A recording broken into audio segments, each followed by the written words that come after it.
Hey, test. Okay.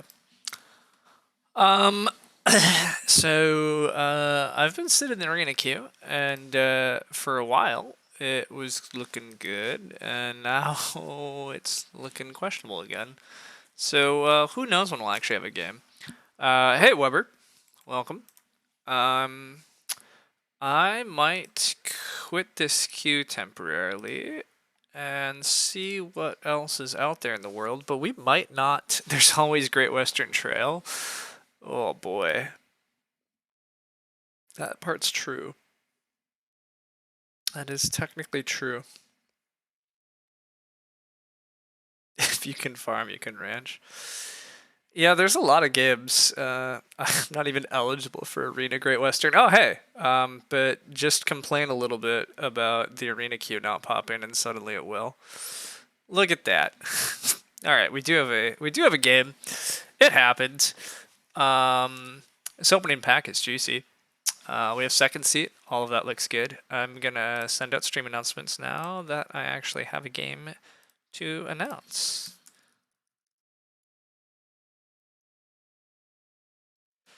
Okay. Bloop.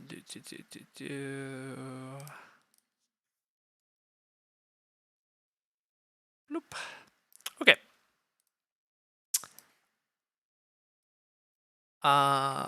We got a game card size. Okay. Okay. Anyhow, so this opening pack, the slightly interesting stuff is we have Scholar, Pastor, Priest. There's some interesting kind of small house stuff going on. There's a Bell Founder and a Clay Deliveryman. You realize this is a farm stream, but how good am I at Great Western? You just started learning. It's a great question how good I am at Great Western. That's an excellent question that I don't have a clear answer to. At one point, I was pretty good at Great Western Trail. I wasn't like the best players in the world, but I was like right below that, right? So I wouldn't have been contesting for like top 10, top 20, but I would have been like a top 100 player if we were using like BGA speak, right? Um, I don't know if I'm that anymore. There's a lot of players that have played a lot and have gotten very good. Also, second edition came out and changed some stuff up, and I haven't played a ton of second edition anymore. And I just haven't played a lot of Great Western in like a year or two. So I'm probably a little fuzzy and rusty on exactly what I should be doing. So I probably fall in the like, to use Terra Mystica speak, I'm probably like a 400 elo at Great Western. That's the same in like Agricola speak. Like I'd be roughly a 400 elo, whereas the very top players are about 600, and there's 100 or 200 players that are 500 plus. But I don't know for sure. Anyhow, this pick, Clay Deliveryman, hoping for the Bell Founder back, definitely funny. But I think ultimately I'm just taking Young Farmer. Each time you use Major Improvement, you get a Grain and a Sow action. I think this is just very strong.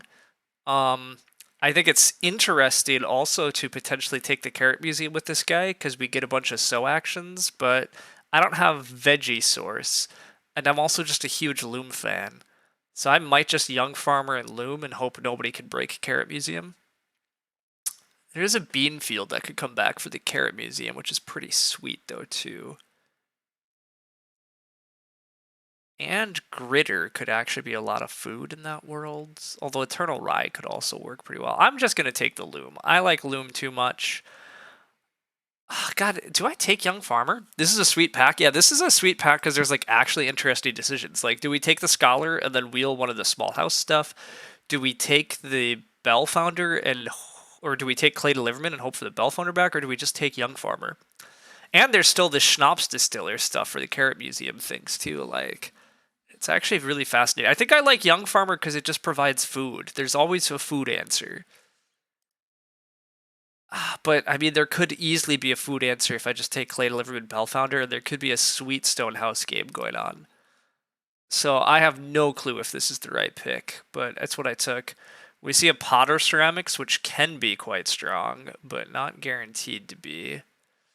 Stable Cleaner just gives us possibility of dropping some stables into the world. Wool Grower can hold sheep, but had a weird time in. I don't like that. Each time we take a young farmer small trade. Oh, I forgot. I think this has to be small trader, right?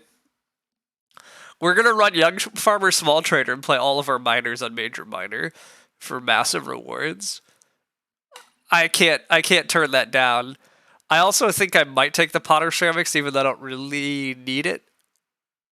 I don't really need it, actually. Threshing board has a decent chance of wheeling with the Beanfield Carrot stuff. Yeah. Yeah, that makes the Potter Ceramics even better. I also like Renovation Company a lot. Renovation Company with the Priest coming back, potentially. You think Small Trader Wheels, so greedy play could be something else? I agree with that, but this pack is so weak, right? Like, the rest of these cards don't really matter to me. Like, maybe Stable Cleaner. But outside of Stable Cleaner, like, I mean, I guess Housebook Master. Housebook Master too, maybe, but I'm tempted to take the Reno Company, but that means I need a lot of clay. And somebody else is going to fight me for an oven if I don't take Potter Ceramics. Messy, I only have 20 seconds.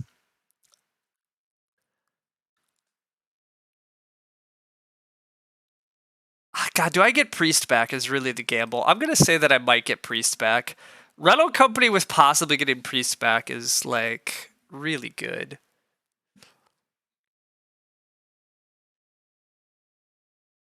I have a milking stool to go along with my loom. That's very tempting. Renovation Preparer, I think, can be very strong if we had a way to build multiple stuff. Potato Harvester with all the nonsense that could happen there is funny. Ranch Provost looks okay here. Stonebuyer is okay. Stonebuyer is actually pretty good. You forgot I had Loom. Wool Grower. Wool Grower is, like, iffy, yeah. I think I have to take Milking Stool. Milking Stool is just so good. Also, Tasting is not terrible here, but it's not great. Forestry Studies I'm not a fan of. Yeah, Milking Stool is just too good. God, I have, like, a lot of desires to just do lots of farming stuff with this hand. But I also have a reason to want to, like, spam the major minor space for young farmer reasons. So Stonebuyer makes it so that I can build majors easier. Although these stones are very expensive. But, so maybe I just take the extra wood. Might just take the extra wood / I never play this card. Nobody plays it and nobody fights for it. I don't know the answer here. I've had lots of interesting choices in this draft, actually, which is it's fun. It's nice to actually have, like, a lot of interesting choices rather than just, like, obvious. This is the best card. Here's the obvious synergy, and I'm not at all sure I've taken the right the right path here at all. Somebody's probably going to be doing silly Carrot Museum stuff. Somebody might do the Potter Ceramic stuff. It does. If somebody does the Potter Ceramic stuff and beats me to Clay Oven, it leaves my feeding a little sketchy. I really, because I'm gonna get quite a bit of grain from Young Farmer, and ideally I'm gonna get in the ground. My game plan is to kind of play some of these ox and plow fields early. I'm not really gonna fight room parts super fast.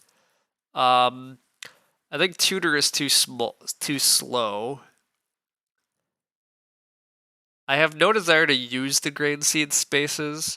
Organic Farmer's probably the pick here, especially in a Ranch Provost game. If I actually get stables up, this could be a pretty good Organic Farmer. It's a little unclear how many animals I'm actually going to get. I want a bunch with Milking Stool and Loom, but I think this is a pretty clear Organic. Sculpture Course can be a very strong way to feed.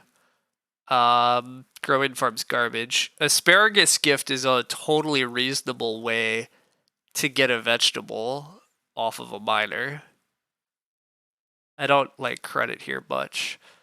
Forest Well is also just quite good.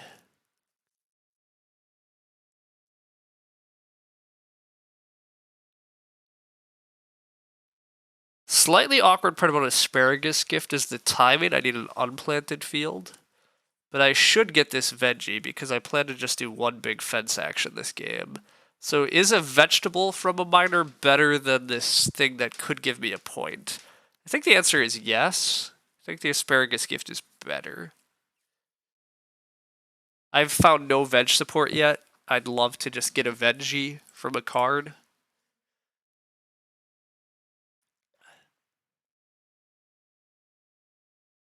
And we're hoping Priest comes back now. Priest coming back makes the renovation company really good. And if Priest doesn't come back, it's totally fair. But Priest does come back. Wow, all the small house stuff came back. Scholar came back. There have been 2 veg sources of questionable value. Yeah, sorry, fair enough. Threshing board did come back also. I think this is a very easy threshing board. With Young Farmer, I potentially have a bunch of grain again, and I'd like to be able to eat it. Also, threshing board just says points on it. Eternal Rye cultivation could be pretty good here too, actually. Even as a D draft, it's worth it here. The Scholar? I gotta take Priest with this hand. With Renovation Company, I have to take Priest, I think. This is just way too good of a card with Reno Company. I can guaranteedly get into thing. Oh, you mean D-Draft Threshing. You meant D-Draft Threshing because of the Potters, yeah.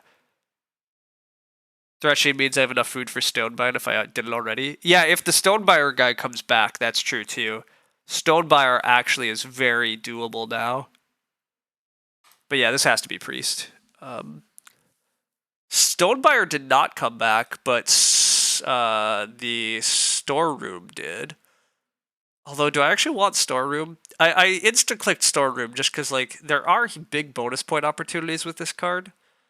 And yet, I don't know if I hit them. Do I want a Truffle Searcher or a Wool Grower? Actually, I do want a Wool Grower, don't I? The reason I want a Wool Grower is because of the Organic Farmer. I might actually want to be able to... Although now I'm playing Organic Farmer and Wool Grower just in order to hit a better Organic Farmer. That makes no sense. Wool Grower allows mid-game Sheep Grab and then I fence big. God, it's so... Wool Grower is so slow. I first can hold 2 sheep in round 8. I mean, you're technically correct that it still gives me capacity for sheep that I can then grab later, but the problem is, like, is it really worth playing Wool Grower in 8 and taking some sheep rather than, like, just really trying hard to fence in, like, round 9 or 10? I'm unconvinced, obviously. And yet, am I ever planning to actually play Housebook Master and Renovate in time? I don't think I am. So I guess I take the Wool Grower. I don't need to buy crops with new purchase, right? I don't need to buy crops with new purchase. I don't plan to use great utilization hardly ever, so I guess this is Storeroom whether or not I play it. Millwright technically could be a thing here if I get that much grain. Nobody's tried to forestry studies for once in their lives. That's kind of fascinating. Farm store is incredibly expensive, but here's another veg source Lumen was talking about. But oddly enough, I'm going to take the forestry studies here. I don't really plan to play forestry studies, except with Small Trader and Young Farmer. Any card that I can play gives me 3 food, a grain, and a sow action. So, like, I might play forestry studies just because it's literally a card and I never use its effect. But realistically, do I fence before round 8 and 9? You'd say in most cases no. I mean, yeah, I agree. I'm probably not fencing before round 8 or 9, but my point is I am pretty often fencing in round 9 or 10. So is Wool Grower to hold sheep for like 2 extra rounds ever actually good enough compared to just like... I'm unconvinced that breeding sheep like 1 extra harvest makes Wool Grower playable, right? That's the big issue. Like, Domestician I like a lot because it often allows you to breed sheep for like 3 extra harvests, which is like a lot of extra food and reasonable timing, and it still has useful potential in the endgame to like be capacity. I just think the tempo on Wool Grower is so weird. Anyhow, here we want to get our Ox out. I'm not actually sure I play Young Farmer yet. Nobody needs to know I have Young Farmer. I might play Small Trader first, just to get a slightly better chance of getting Plow back. And I'm not going to major till I have both these cards down. I think. This could be trying to disguise the Young Farmer slightly too much. It might just be better and more flexible to play Young Farmer first, but... Wow, we're not getting Plow back. Okay. Well, that's annoying. It's incredibly annoying. First action Plow. I mean, we're not playing with strong players. I would like to make that clear. But what? What? We can't plow when we want to? This is crazy. I mean, they're literally rated 100, so there's that. This is a do anything game. Yeah. I mean, it turns out. Yeah. I mean, we have a 309 and a 387, so I'm not actually sure it's a do anything game. We have one very questionable player, and then we have weaker players, but not crazy players. Well, except.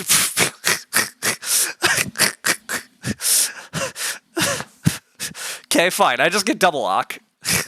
Okay, whatever. What is this game? What is it? It's start player. Oh my god, sure. Go Ox. Yeah, like I don't know what's happening. We're plowing into start player in with new purchase.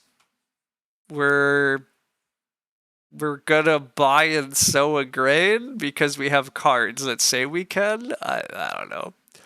And we're taking 2 clay as our first action because we really want this sheep pile. Yes. I don't know.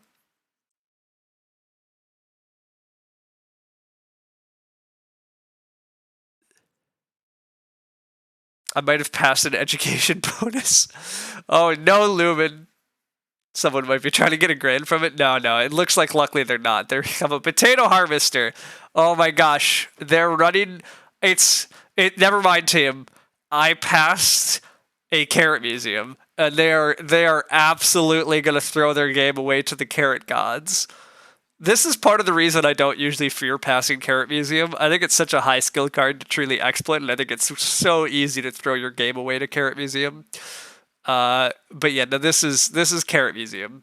We're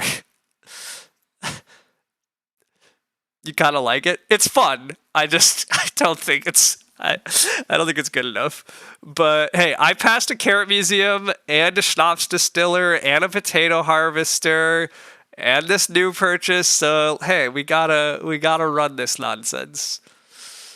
Hey, Killzor, good morning. Okay, I would love to get a bunch of wood. I would happily plow this round if I'm able to. Wood and plow are basically my most important stuff. I actually really don't need read actions, oddly enough. I don't really care about these read piles, because with Reno Company and Priest literally are my room parts. Plow, yeah, right? I mean, yeah. You kind of like the getting veg stone stage 1 for carrots. Opening plow SP is a touch iffy. I think this is way too slow for carrots. I think this is way too expensive and crazy. I just don't think Carrot Museum is that good of a card, though. I'm like a notorious carrot hater. Wow, what is this game? People are oh, it's Scales. Okay, Scales is defensible. I'm just taking 3 wood. Again, all I really need is wood. I'd love plow on the wheel, but we'll see if I get plow on the wheel. But I might. I mean, the only person that should really want to plow is this player. I should get plow back, hopefully. I could take a reedstone food at some point just to have some stone for clay oven, because otherwise I'm not getting stone until I can play priest. Whiskey distiller. Oh my gosh, they didn't buy a grain. They were supposed to buy a grain. Oh wait, they can only do it at the start of each round that ends with a harvest. Oh my god, I forgot. Okay, I don't know what they're doing. I don't know what's happening, but I'm expected to be able to plow here. Come on, teal, no plow. 2 clay. Sure, fight for a fireplace. I don't care. You do that. All right, this game's going hilariously well, actually, thus far.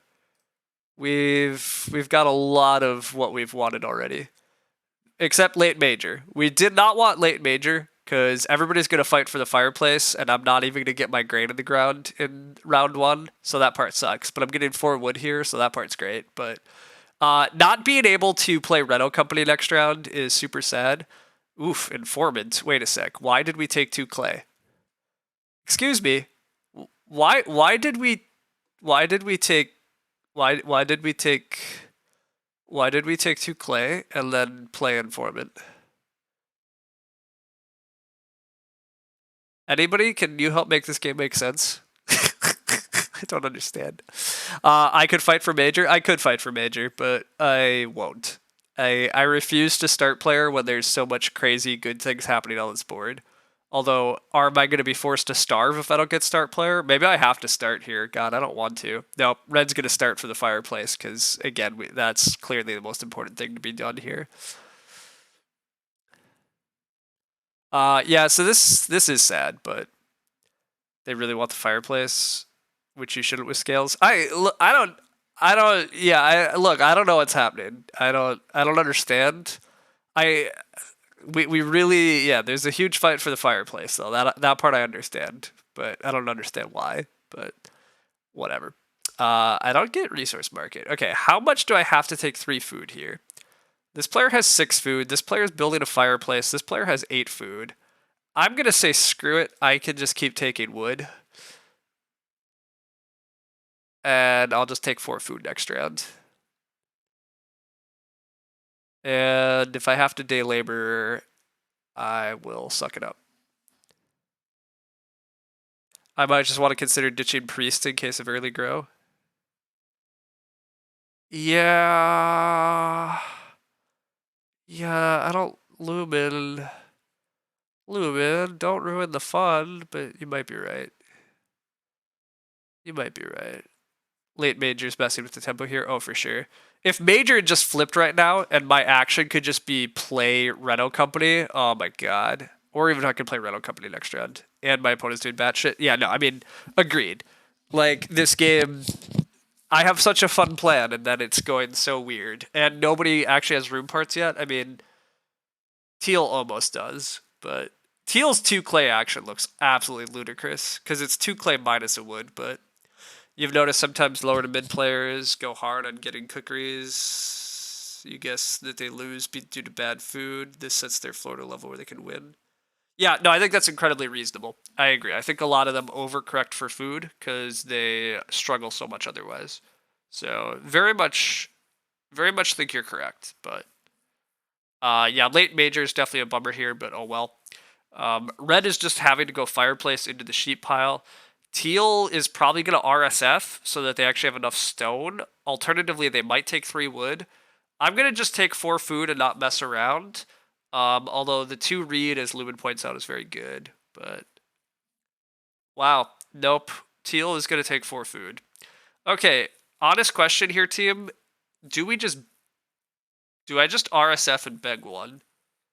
I might just RSF and beg one because screw this.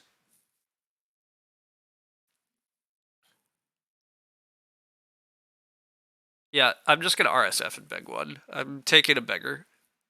I gambled. I thought people would want to do other stuff. They want to do this, so whatever.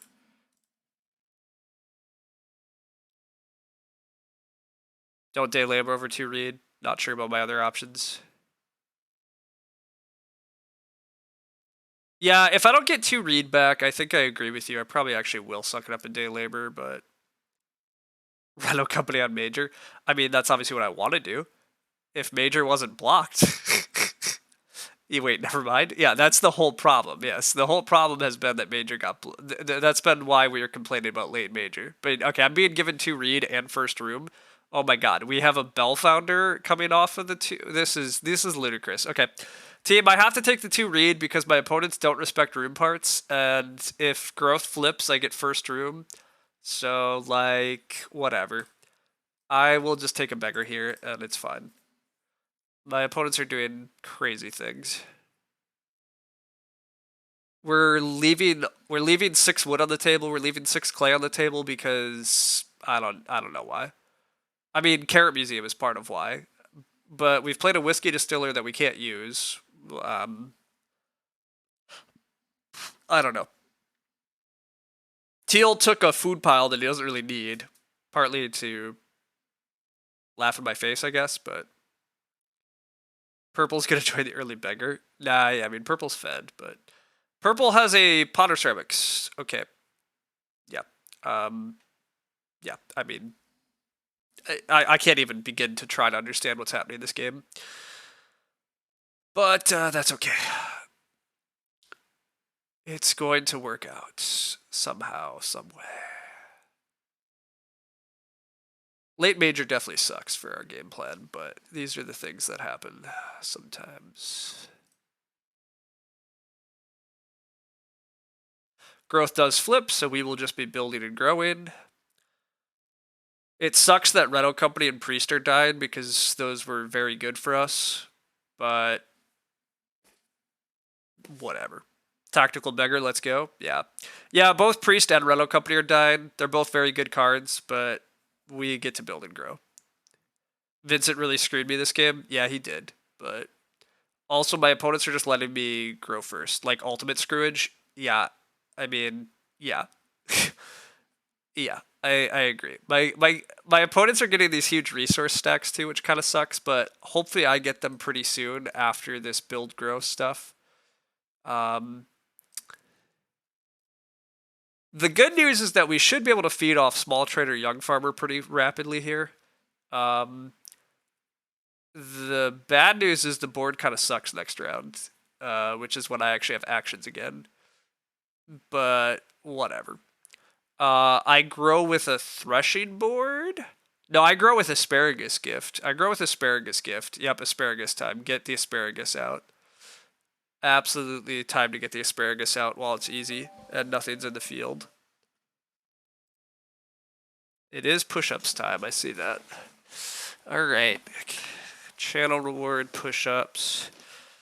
All right. This game is still ludicrous. Teal is building a hearth and then get a bell founder. I don't understand this bell founder. I mean, to be clear, there's a clay deliveryman in the draft. Did clay deliveryman ever make its way to Teal? They build the 5 clay hearth just because they're bell. Why would you build the 5 clay hearth? Why build the 5 clay hearth? You throw away all your clay. I can't even this game. I can't with this game, people. I can't understand. Anyhow, hey bulldozer. All right, we apparently want somebody else to get a cheaper hearth for reasons I don't understand. But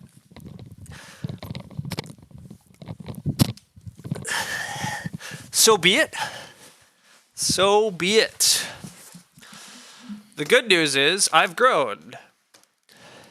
You don't think Teal could have gotten both? That was my first pack. Good point, Ace of Spade. Some people don't know how to throw.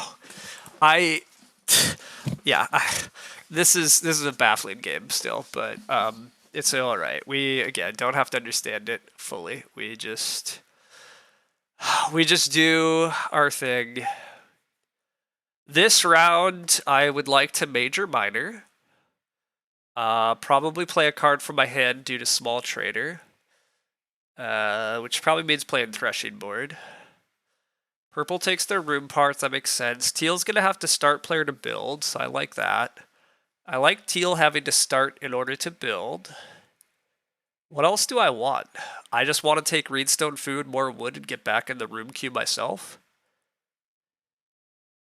I do want 4 clay next round pretty bad for a clay oven. That's very much on my list. Rammed clay. Rammed clay bell founder. We have infinite food. Okay. Cool. I think I do take RSF here then. Who's taking major? Do I have to take major minor here? RSF could get me 6 wood. Yeah, the question is, do I have to take... You hate bell founding fence pieces? I hate what Teal's doing also, for the record. I also think it's crazy that Teal has set up scales and Bellfounder and a hearth, like, and took a 4 food action. But, you know. Okay, do I need to major minor here because I get super screwed later? Or do I just take the RSF now? Yeah, I take the RSF now. Maybe they're stoned by it later. I mean, they probably have a plan for all the food, you'd hope, but...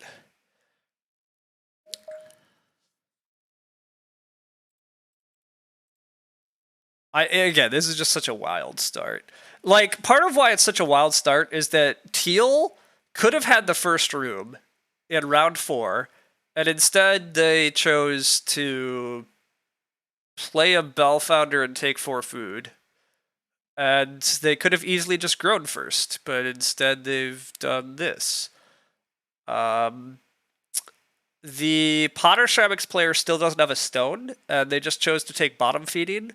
So the other good news is that I think we're going to sneak the clay oven on them, which is a thing I really want. Really want the clay oven. Very badly. I think clay oven plus threshing board is pretty much how I have to feed this game. Because I've pretty much been blocked from all my other actual good options on how to feed. Reap Hook, oh my god, well that's a card. Look at that. I mean, to be fair, Young Farmer I think is very strong. It's just late major made it ugly. All right, no 6 wood for us. There is 4 wood, but I honestly think I need 4 clay next round just because clay oven is that good. But I am gonna major minor and play the threshing board out of my hand. And we get to sow that grain field. Now I probably take 3 wood just because I have room parts. Purple will start player with Carrot Museum. And I think I'm just going to let them because I think I need the 4 clay that badly. So I think I just take 3 wood here. I open next round 4 clay. I see a start player. I take a clay oven. And I just do good things. I'm not even convinced I actually want to build another room. This read that I've taken might just be Renault parts, or it might just be BMW. Because I think I'd prefer to just do farming stuff from here. Even though it's early growth, I think I have so many bonus points from just getting breeding sheep and breeding cows and just like trying to get stables and stuff going. But we'll see. If blue doesn't have lover or stonebuyer, you'll be very confused. Oh, they could have a lover. Lover would make some sense, at least. I'm taking 4 clay as discussed. I think it's too valuable here. I don't think I feed well at all this game if I don't get a... if I don't get a clay oven here. Purple's not starting. Purple might be sowing another veg and letting me just build and grow next round, which is incredibly kind of them. It's exactly the kind of mistake that you dream 100 level players make against you. But, yeah. I'm expecting red to take 4 wood. Teal grows. I'll take 3 wood. I don't think there's any pressure on major minor. But maybe I have to... I actually probably have to just major minor. I guess I can always settle for 3 food bottom feeding. That sounds so bad, though, compared to just build clay oven. It's gotta just be build clay oven here. Yeah, 4 wood. I want to take 3 wood, though, because I'm probably building another wood room. God, maybe I agreed 3 wood.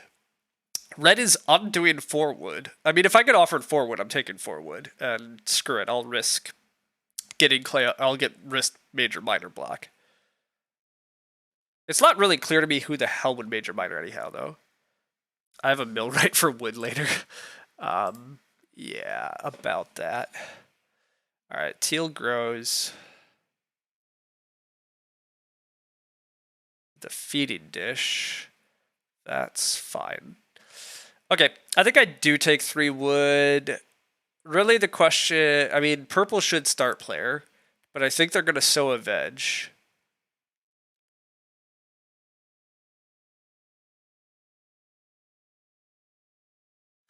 If I don't take 3 wood, red could take 3 wood, and then red could build the next room if purple's not careful. So I think that's another good reason to just take the dang wood.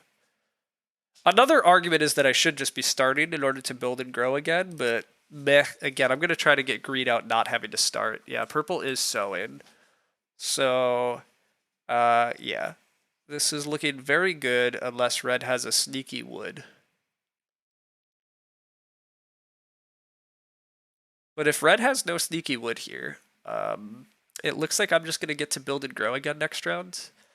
So that'll be nice.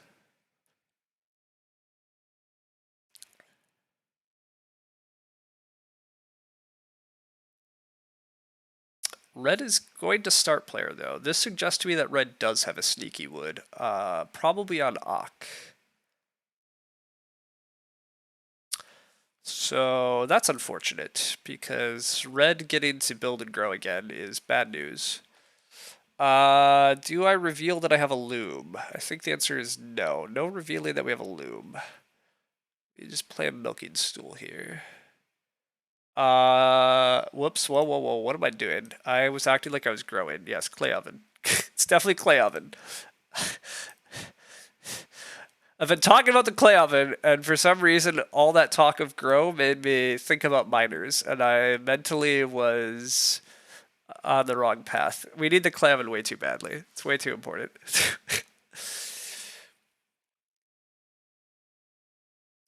Oh boy. Okay, I have to assume red is ocking here and has a wood. I hope they don't. I hope red has no wood here. But oh wait, red can't ock. Oh no, red can ock here. I was supposed to say they have a sheep. Yeah, okay, here it comes. This has got to be an ock that gives them a wood somehow. Wood carrier. Well, that's gross. That's a good card. On the bright side, I could just fence if red does 1 wood or silly stuff. Yeah, that's not even silly stuff. Using wood carrier here to sneak back in the gross queue is pretty good. But I agree that I could just fence quick. And I like fencing quick. Oh, actually, I also love... I would love getting the sheep stack, but I can't trust teal not to take it. But what is the idea with the beggar? You just don't know all the expansion cards? Oh, I don't want the beggar. The beggar is the beggar's a thing that happened that we didn't want, but it happened. The beggar came because weird crap has happened repeatedly this game. People are doing wacky nonsense, and we said fine, we will just take a beggar. I have to assume teal is going to drop a lover this round. Like, I have no idea what teal's been doing, but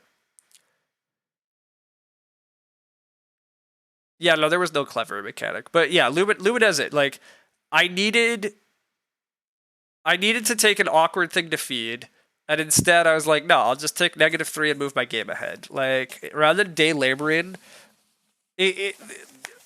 some of us experts call them tactical beggars. Like, we kind of got forced on it because I read the table wrong, but like, exactly, the 3 points aren't going to matter that much. Like, we got early grow is fine. Taking the beggar is the clever mechanic. Yeah, I guess so. Like, the point is we could have day labored. And rather than day labor, we said we're going to take 2 read because if grow flips in 5, we just get the first room and the first grow. And that's exactly what happened because, yeah, our opponents decided that that was going to be what happens. So I will take 3 wood or 3 stone here. Whatever teal doesn't take, I'll take the other. 3 wood or 3 stone. 3 wood and then just fence 13 looks great. I might still get build. Yeah, I have no idea what red's thinking about. I have to assume red is just not paying attention. I have no clue what red's considering here. Maybe red's thinking that they're never going to get wood if they don't build, but yeah, no, here they finally they're just slow. They're very slow. I don't know if they get timer penalties. Oh, they do get timer penalties pretty often, although not recently, but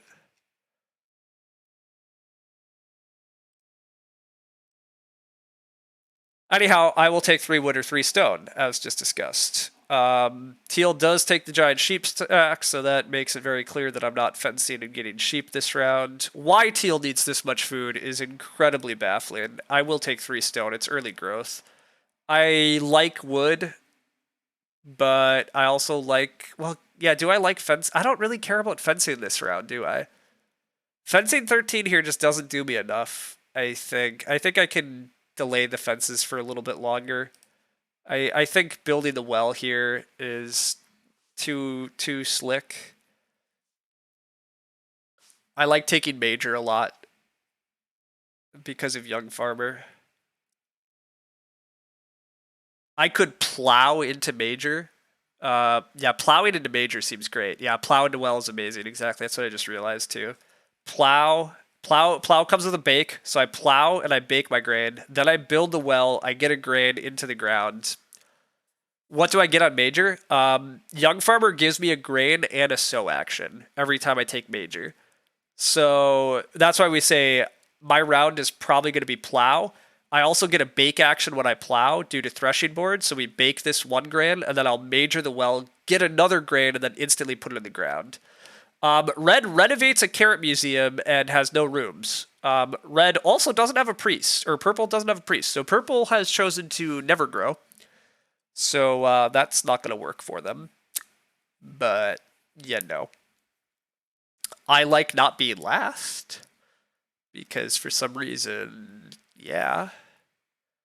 But Teal has got to have a lover here, right? I just this what incarnation is this game plan otherwise?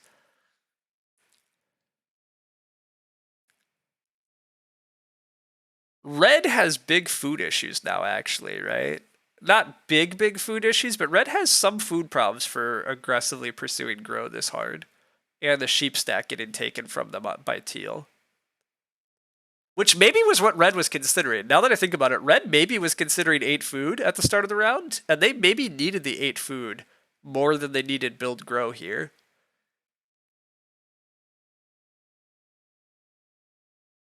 But whatever. Our game's quite good. We have... Oh yeah, Red is taking food. Delightful. Excellent. I'm still just going to plow into the well, I think. Wow, I don't get plow. Well, shit. What the hell is this game? I guess I take 3 wood, because sure, we'll just put wood pressure, and I'll still just build the well.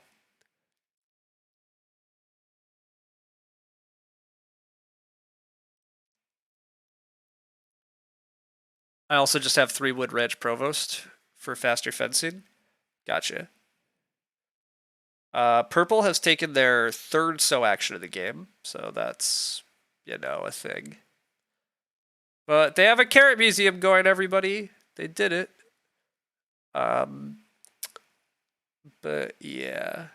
Alright, red grows. Teal's gonna start player. Teal's gonna... I don't know what Teal's gonna do. Teal's gonna play lover, surely. Surely there's gotta be a lover coming down. No, 2 wood.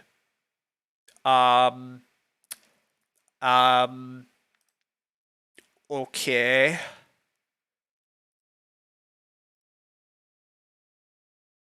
I can't explain this game anymore at all, team. Do I want to build and grow next round? Because that's what I'm being offered. I feel like I just want a fence and plow.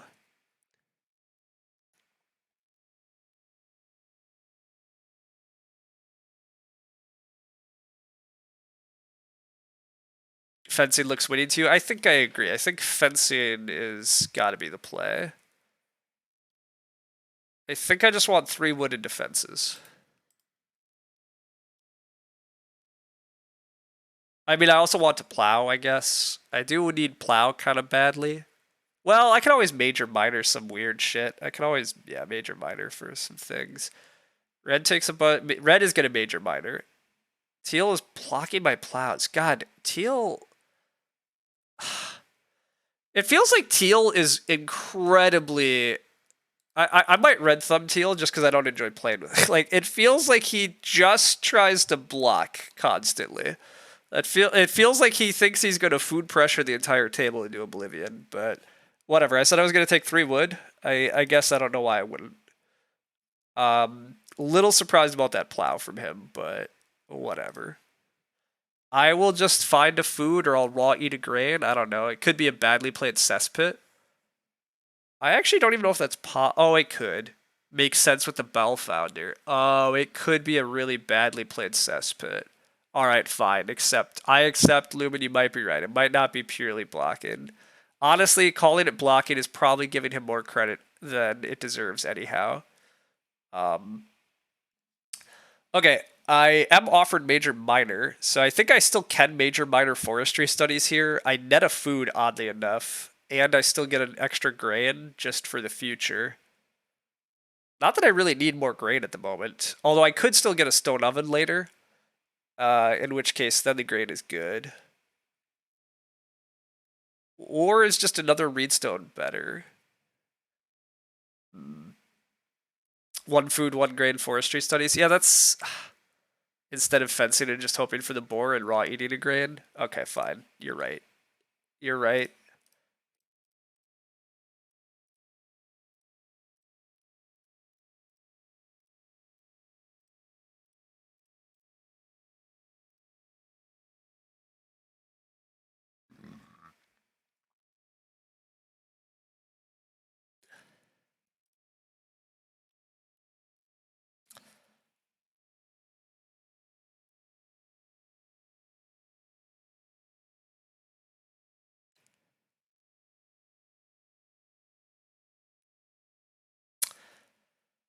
Yeah. Raw eating a grain here is actually totally fine.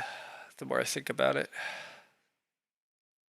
I really want plows after this, but getting our fences up is really good.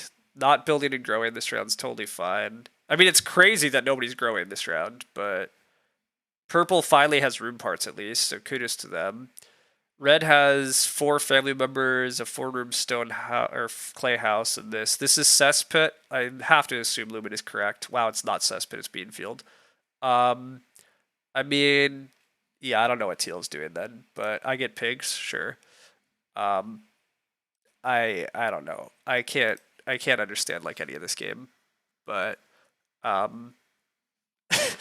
this game is actually baffling. Like my opponents are doing things that just don't make any sense. Teal has infinite food for some reason, but yeah. Guess shifts to greeting plan or some desperate plow need. I'm gonna go with they just enjoy blocking Lumen. They've tried to food pressure. They tried to food pressure Red by taking a huge sheep pile. They tried to food pressure me by taking 4 food. It led to my beggar. I think they're plowing to food pressure me.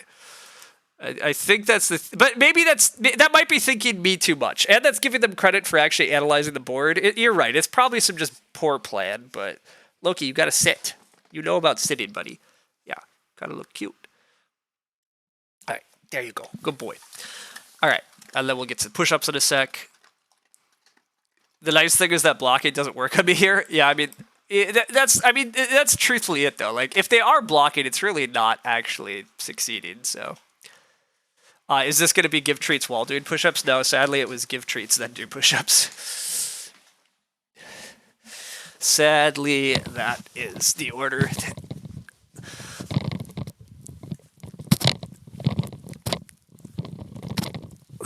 Okay.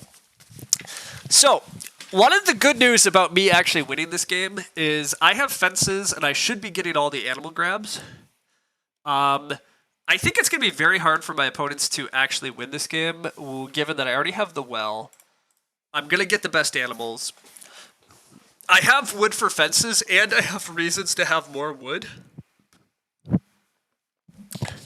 Okay, tree cutter is actually a little annoying, because I was about to say Red's biggest issue is that they have no fields and no wood. But tree cutter actually helps them generate wood slightly, so... Is that a real beggar? Oh yeah, that's a real beggar. Weird crap happened early in this game, and we decided that we would rather just take a real beggar than day labor in round 1, or in stage 1. And I think this game is showing really strongly why that was the correct choice.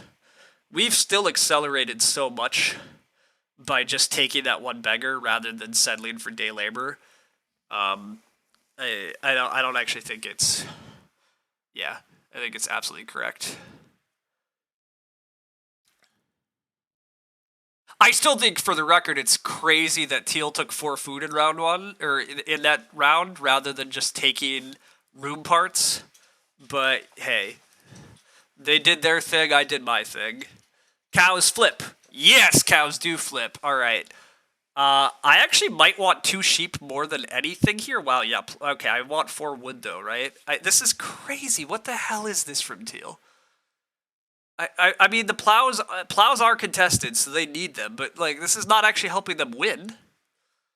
I gotta take 4 wood. I want the 2 sheep really badly, though. But I also want the wood badly because of loom, milking stool, possible stables in a dream world. And it's part of how I win is just to wood block everybody. There might not be that much wood pressure. Okay, how likely is it that red takes 2 sheep? How much do I need the 2 sheep here? I think I get 2 sheep second too, but the question is, if I don't, how bad is it? Maybe it's not that bad. I just suck up that I'm taking cow into cow, and I have cows going, and I get sheep later. Less likely if I 4 wood and purple doesn't 3 wood. Yeah, given there's 4 food bottom feeding though, how fast is red gonna snap the sheep?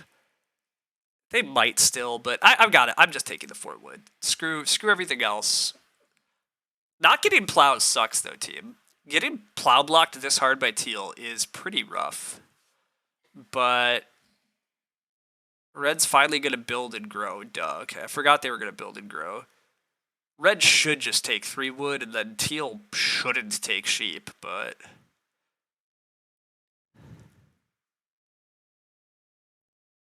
honestly, who knows what teal actually does, because I I yeah.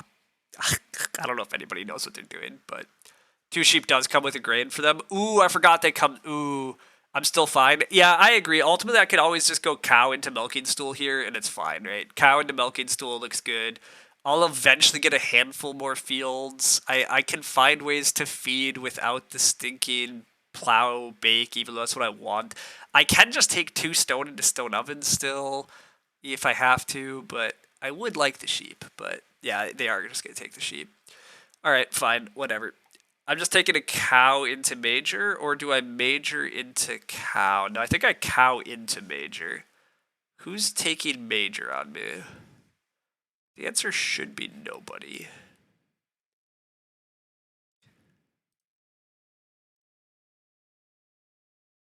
I might just want to start player the stool, just to get the first action plow. I'm a greedy son of a gun though, Lumen, right?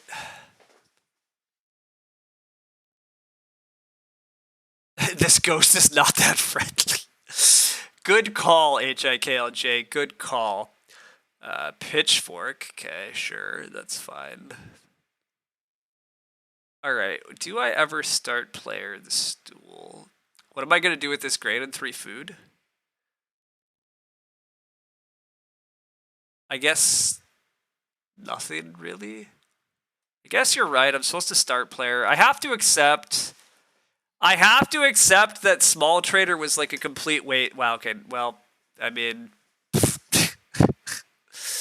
credit. Credit? What are we?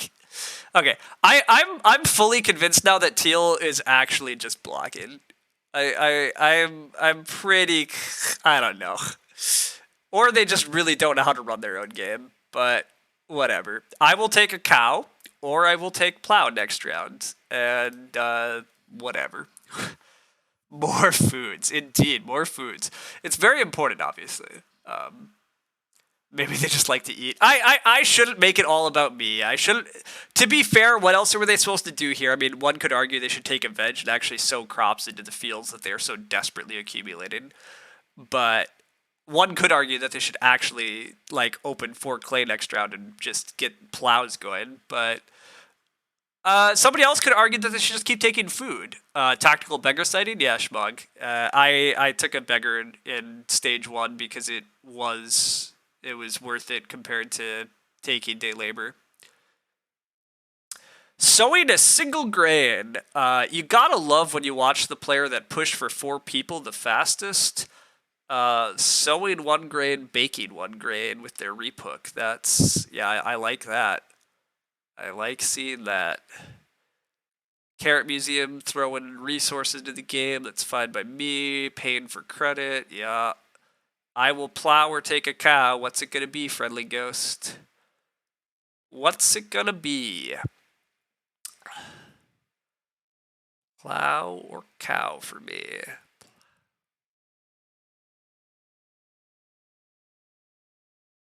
Alright, what else am I interested in? I guess I'm interested in 4 clay for Reno. 4 clay for Reno has got to be somewhere on the list. Oh, 3 stone for a stone oven? Mildly on the list, but not really a priority. Plow and cow is the first. Plows and cows, most important actions by a good bit. Plow is getting blocked. Cool story, Teal. Cool story. This is crazy from Teal, for the record, everybody. This is not actually how you win. Well, wait. Okay, wait a sec. They could have a potato digger. If they play potato digger into sow, maybe this is okay.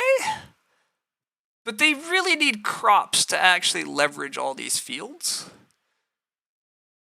4 clay got taken by the player that I didn't think needed clay. So that's also baffling. But why I'm trying to pretend that I know what purple wants is also... Yeah, I mean, I can't, but... Okay, so I'm not getting... It's a great round to start, because plow, sow, or growth. Yeah, that's true. I should just start. I should just play my dumb loom, reveal it to the world, and then watch my sheep get blocked, but whatever. Yeah, 3 stone gets taken. I mean, oh, 3 stone plus wood. That's cute. This could still be a late housebook master for red. That should be gross. Nope, teal's gonna start player again. Okay, garden hoe. Sure. I honestly, this is hilarious. It's something from teal. It's definitely something. I'm just gonna take 3 wood. I mean, stables are still very valuable to me, and if nobody's going to take 3 stables, if teal's trying to block repeatedly, taking SP in front of me is not how to do it. Yeah, it's true. It's true. Yeah, I just take 3 wood. Just give me great things. Like, I'm getting plowed next round at the worst. Teal's making people... God, Teal's doing something. It's not good, but it's something. Anyhow, yes, if I can build stables and play organic farmer this game, that also feels very good. Stone oven does get taken. Okay, so that's why we took the clay, because we wanted the stone oven for potter ceramics still, because we're very hungry and we have no way to feed. Okay, fair enough. Sure. I could take 2 clay, I guess. 2 clay is all I need for reno, and I should be renovating? Maybe? I actually don't know how important renovation is for my game, to be honest. It's just like I'm sort of running out of points. Millwright is all I need for reno.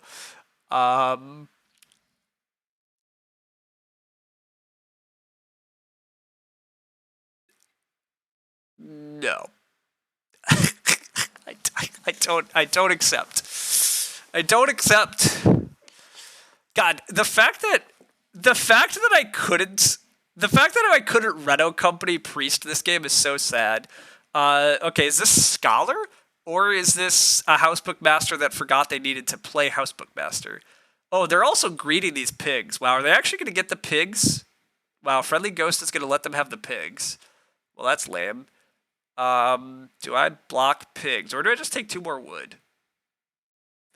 Is it ever just 2 more wood, or am I somehow hoping to get 4 wood for stables? Or am I just taking 2 wood and building 3 stables?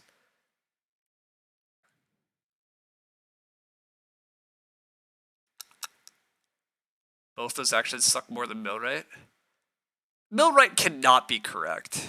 I refuse to believe that I have enough grain to make Millwright worth it. Also, I don't even have the food for Millwright. It cannot be Millwright. It could be. Is it ever single sheep? Wow, wait a sec. Is it single sheep? Or am I expecting to get 2 sheep next round? I should get 2 sheep on the wheel next round. I mean, teal could just block 2 sheep because that's who they are. They don't have a loom, but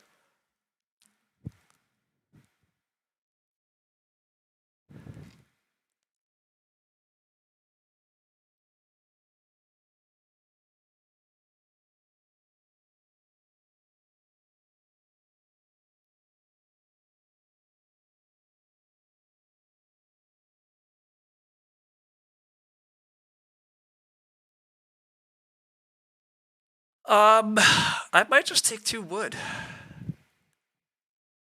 I'm already fed because of milking stool reasons. 2 wood still gets me better stables in the future. I'm playing a loom eventually, so I have 4 wood for stables. So this is a 1-point stable action, but it might be better because of organic farmer reasons. Although, how good is my organic farmer even going to be with this many animals? It's a room in loomwood, alternatively. Yeah, the room's gotta be wrong, but that is an interesting thought.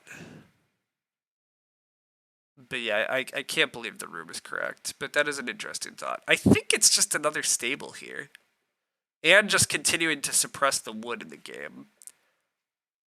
All my opponents kind of need more wood, so sure. I don't know if this is correct. I mean, red is going to take 2 pigs here super fast. Purple is going to do pitchfork, okay. Yeah, red's going to take 2 pigs, and then red's going to, I don't know what. Whiskey distiller pitchfork. Oh my god, it's happening, team. Look at that. Hey, Zach, welcome. This game's absolutely crazy, and Teal has first action plowed and then second action SP'd for a couple rounds in a row. It sort of feels like they're targeting me, but I can't like know that for sure, but their actions are remarkably close to a guy that's just trying to block me. Although, again, starting for me constantly is not how they should be blocking me. But, yeah, it's been very weird. But, again, regardless, I'm getting plow next round, or I'm getting whatever flips in round 12. Teal cannot both block me on plow and whatever flips, so it's going to be okay.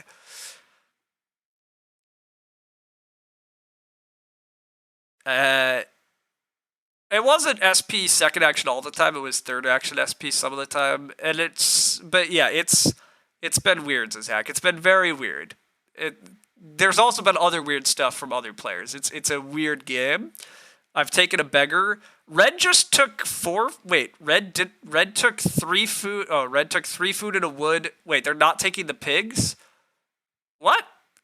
They're gonna greed 3 pigs. They're greeting 3 pigs in a wood. Yeah, I mean, crazy enough that's going to work for them, but wild. Absolutely wild. 3 pigs does come with the wood. Yeah. It does. It's pretty good.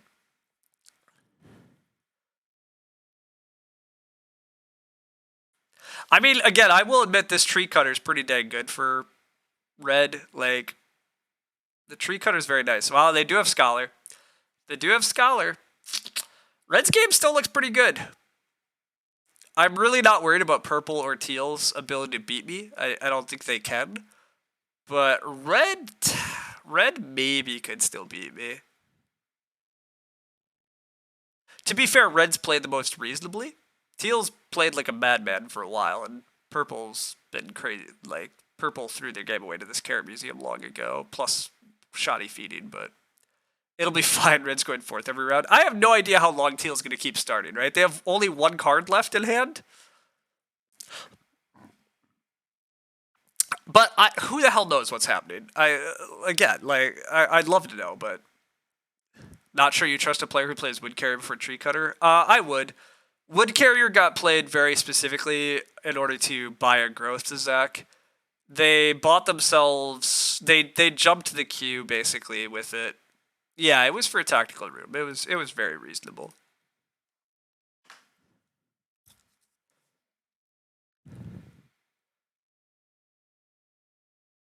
Also, to be clear, this was a fireplace, so like it was a 4 wood carrier, and if they waited longer, they would have only gotten 2 more wood for it, right?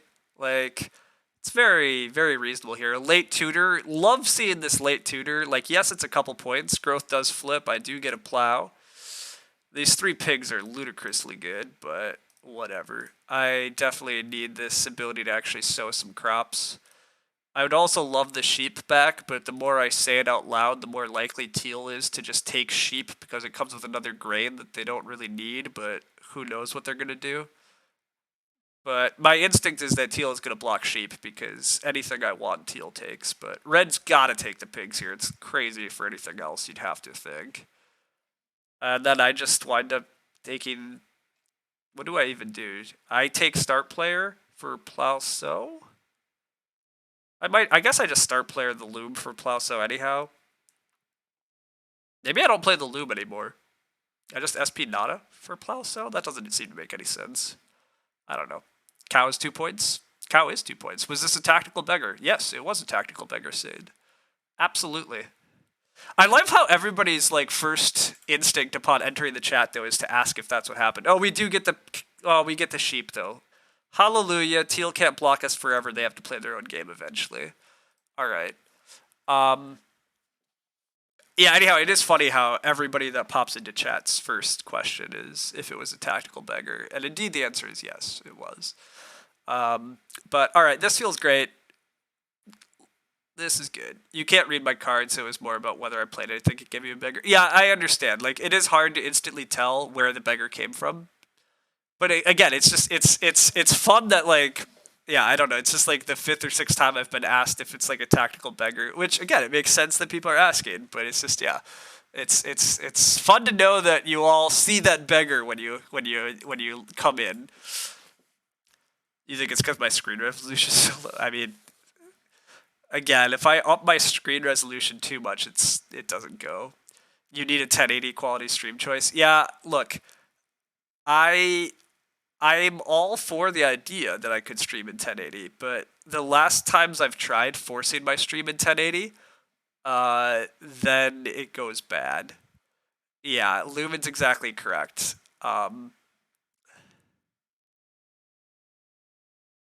Like, if I force my internet to stream higher, it just doesn't go. So, unfortunately, we live with this resolution. Red is starting. That's fine. Red is playing a card that's meaningless. That's also fine. I am getting plow, sow, or grow. I'm content with any of those. It also looks like I get to major, minor, a loom here and sow some crops. So, hallelujah. That seems great. Teal gets their fences down. That's fine by me. Oh, or do I take a single cow? Single cow's a 2-point move, but do I have time for it compared to just looming, plowing, stabling?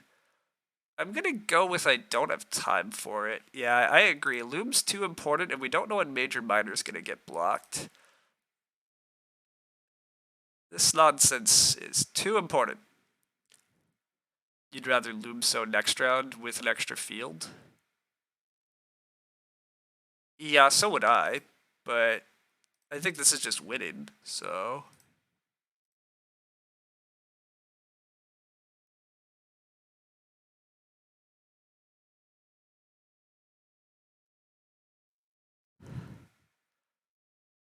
I mean, it's still not going to be a great score for me, but it should be enough to win.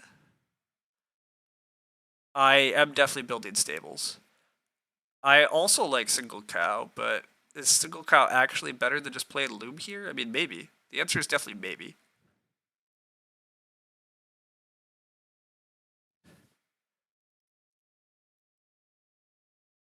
I just don't know if I like betting on major minor coming back to me next round, but I guess it would have. So I would have taken single cow and then probably got plow.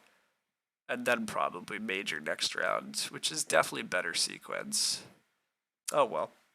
Definitely maybe. Yes, indeed, exactly. But oh well, this is where I'm actually at. This is what I've actually done. Red is gonna probably open plow sow because they need a plow, and they still have the scholar action. Be interested. This game hasn't been Oh, correct. This game has not been predictable. That's the thing. That is the thing that's rough. It probably isn't, but well, the answer to that, Sid, is that Teal has played like a madman. No, food has not been tight at all. Teal has played like a madman who just has taken Naked Plow first action rounds like 8 through 11 for reasons that are unclear.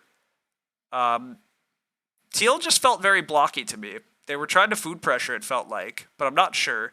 Plowing revised is rough, but you also need crops to actually make it worthwhile. Like, they also could have tried getting their fence tempo. Teal's game plan's been very weird. And they could have gone for a grow, and they just decided not to. Purple is just a weak player that mangled their room tempo horribly, and for some reason they went hard on a carrot museum, which has given them tons of wood, but then they chose to build clay rooms rather than wood rooms because I don't know why. I thought about building a fourth room, but then Red jumped to the queue with the wood carrier for their fourth room before I got my fourth room. And with both milking stool and loom in my hand, I decided, fine, I'm just gonna asparagus gift. I'm gonna fence first, and I'm not gonna worry about a fourth room. And I think that still was the right call. But incoming potato thing, yeah, we'd have seen the potato thing by now if that was happening. Oh wow, I get plow or grow. Interesting. I mean, I think I sort of need this plow bespeak. You guys are all JFG. Fine, JFG. And then I'll just start player to plow, so. Plows at most 3 points, grows definitely 3 points in an action back. Fine. The math is clear. You're right. You're all right. You're absolutely correct.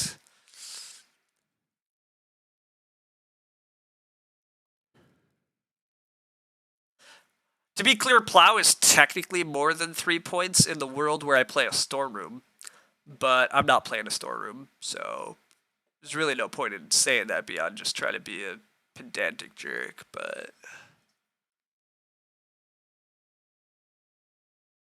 Does Beanfield count towards Potato Digger? Probably. That sounds like a pipe dream. Yes, correct, exactly. It's not a realistic thing.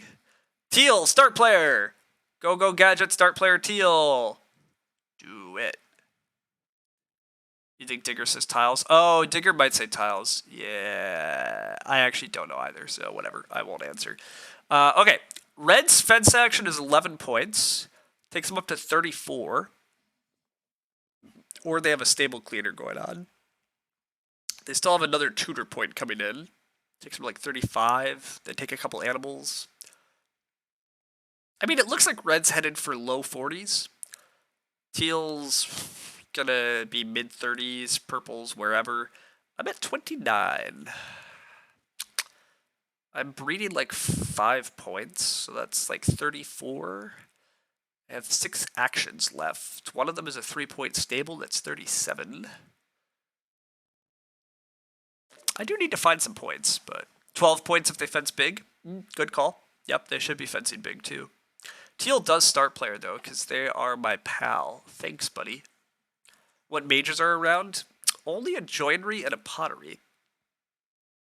Low scoring game. Yeah, I mean it's been a kind of blocky, poorly played affair.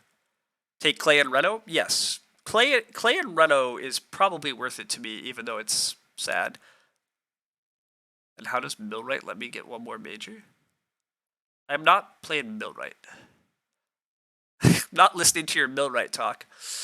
My instincts are just, yeah, take 4 clay. That's going to lock up a Reno. The Reno queue is wide open.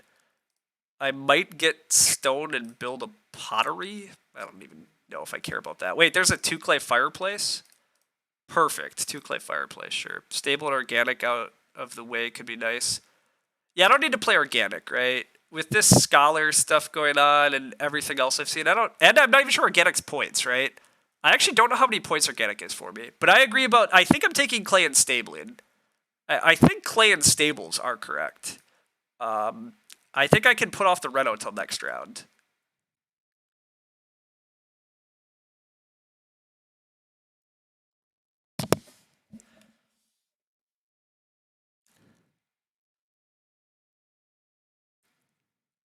No need to Reno here. Just need to take the clay. Yes, agreed with that. I agree. I'm just gonna build the stables. Clay Reno was just 2 of my remaining actions for the game. Yes, yes, agreed. Blue not getting so.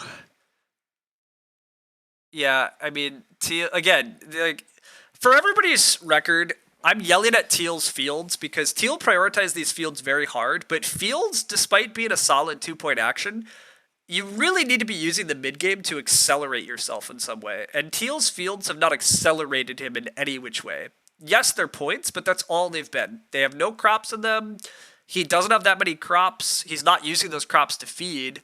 So it's just like these fields aren't providing enough return on prioritizing those actions compared to the alternative things he could have been doing. But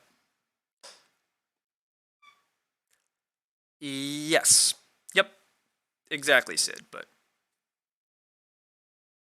oh, I agree ultimately, Lumen. I think it's ultimately been a net positive for me too. I mean, my game's largely where I want it to be. And it's also, the other side effect of this is Red's been last so much.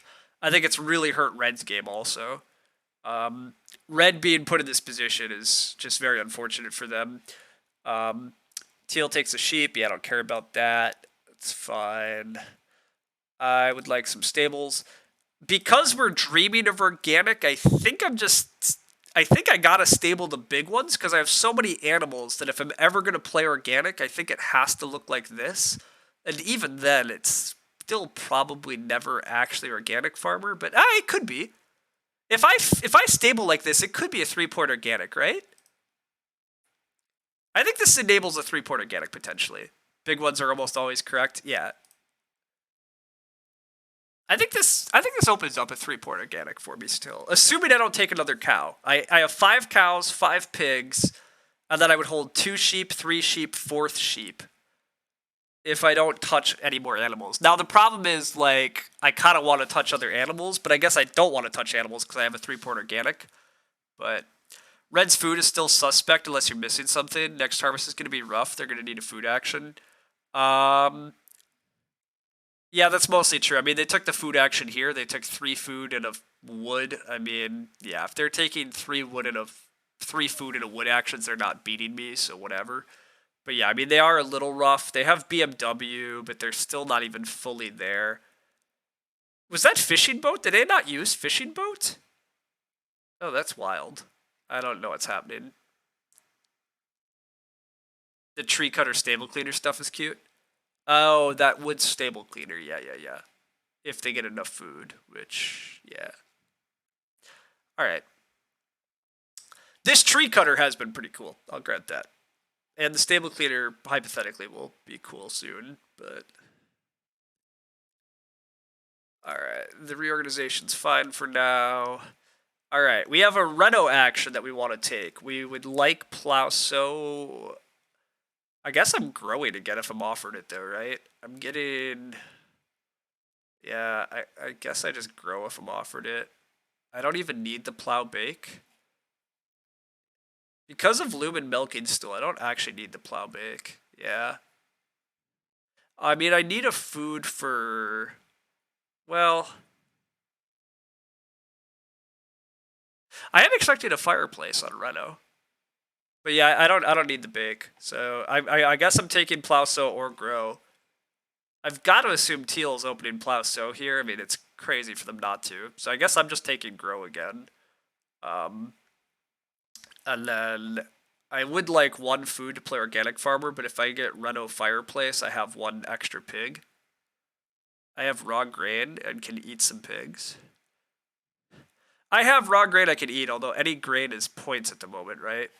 Wow, they have the stone buyer. Red just played the stone buyer too. Okay, whatever.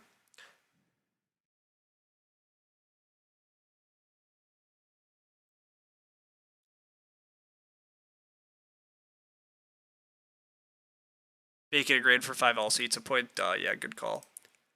Good call. I see what you're saying. So if I'm eating the grain, it doesn't matter how I'm eating it. Yeah. Duh. Alright, whatever. We just take this grow action, and I think we're gonna be fine. Anyhow, Sid, I agree that that's an option, but I if I'm not taking any more animals, which I'm not I don't think I'm like this cow. While it technically is 2 points, I guess it's 2 points on a food. I plan to play organic because organic is 3 points for me.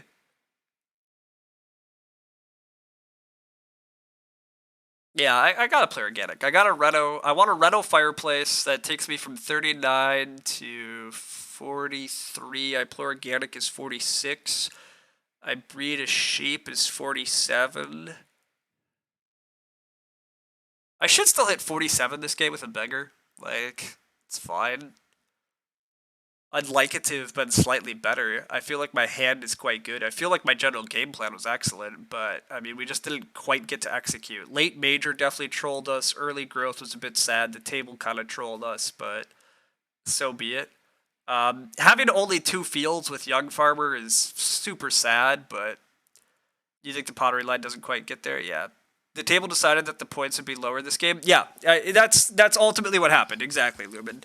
The table decided that this game was going to be won by my thing instead of whatever. My margin of victory is totally fine. Yeah, true. That is pretty much exactly what happened. I dreamed of something much better, and instead Vincent trolled us a little with late major, and our opponents decided that scores would just be lower because Teal prioritized plows that I could have used better, and instead I had to do this stuff, which has still turned out very good. I should make sure red can't beat me. If plow somehow comes back to me, I take it. I mean, red should plow here probably, but if for some reason red's not plowing, I'll just snap off a plow. Oh wow, they're gonna take the cow. I mean, teal could plow, but it doesn't make much sense for them points wise.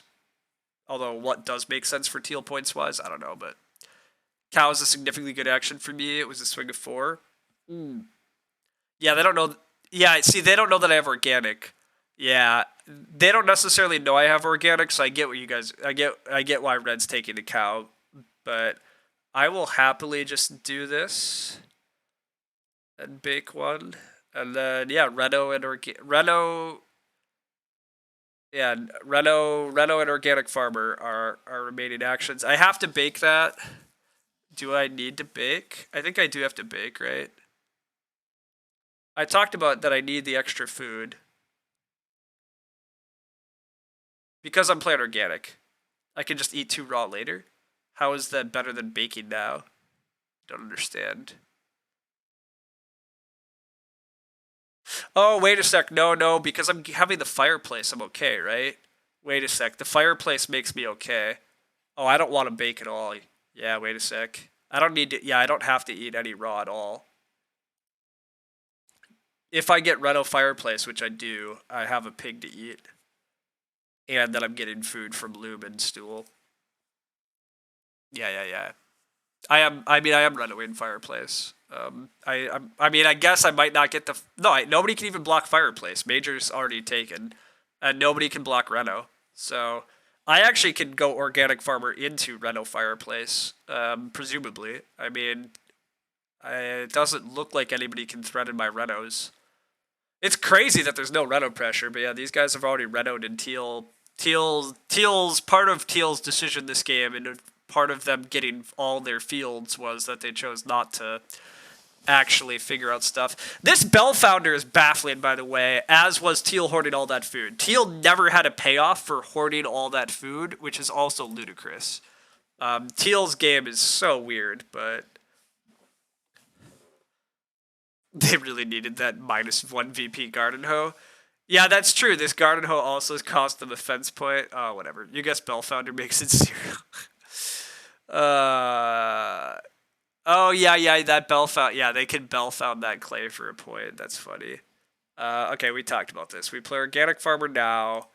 We have to reorganize our animals in a sec, and then we Reno Fireplace. Nobody can block Reno Fireplace. Nope. Red, red's getting stable points still, although red's still not fully fed. Yeah, red can't even really afford these stables that cleanly. So this looks fine. -1 tiebreak, +1 tiebreak. Yeah, I whatever. The garden again, whatever. Teal's done a lot of questionable things. It's fine. The one tiebreak value garden hoe, yes, that does appear to be what it is.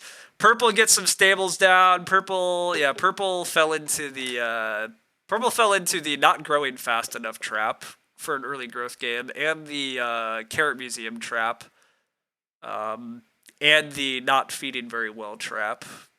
Kind of fell for all of them, but yeah.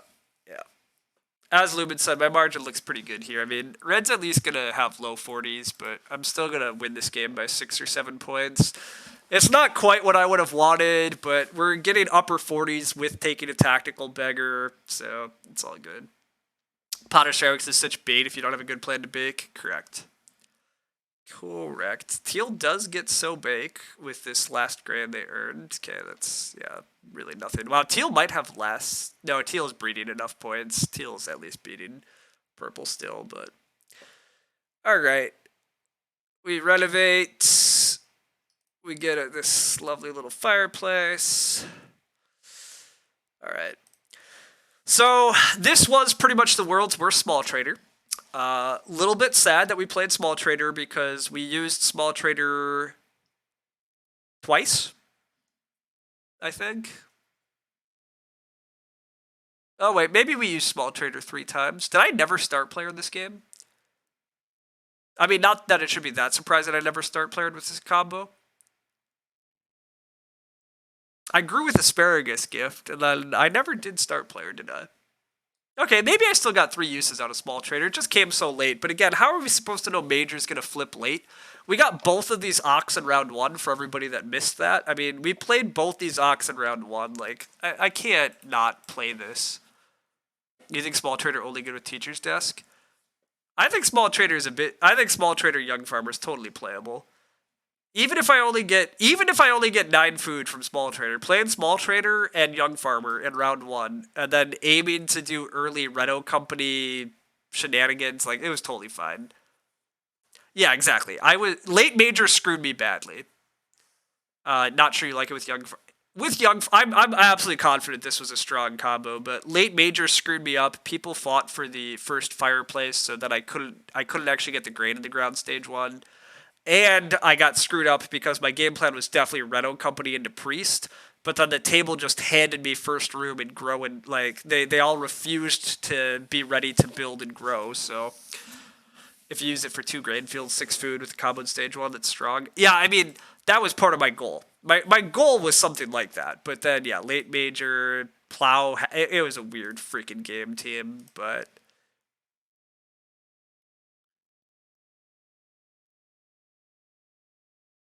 All right. Temporarily down to 46. Oh, I also have a cow to eat. I forgot I have a cow to eat. I have so much food. Which I actually do need to throw away. No, I don't have to throw away a cow. I can keep it. I do need to reorganize my sheep in a sec here after breeding just to make sure I get max organic. But I think we get to 48 here. I'm breeding a point. Oh no, I'm breeding 2 points now. And I reorganize. I'm getting to 49 still with a beggar. Never mind, team. This game was totally fine.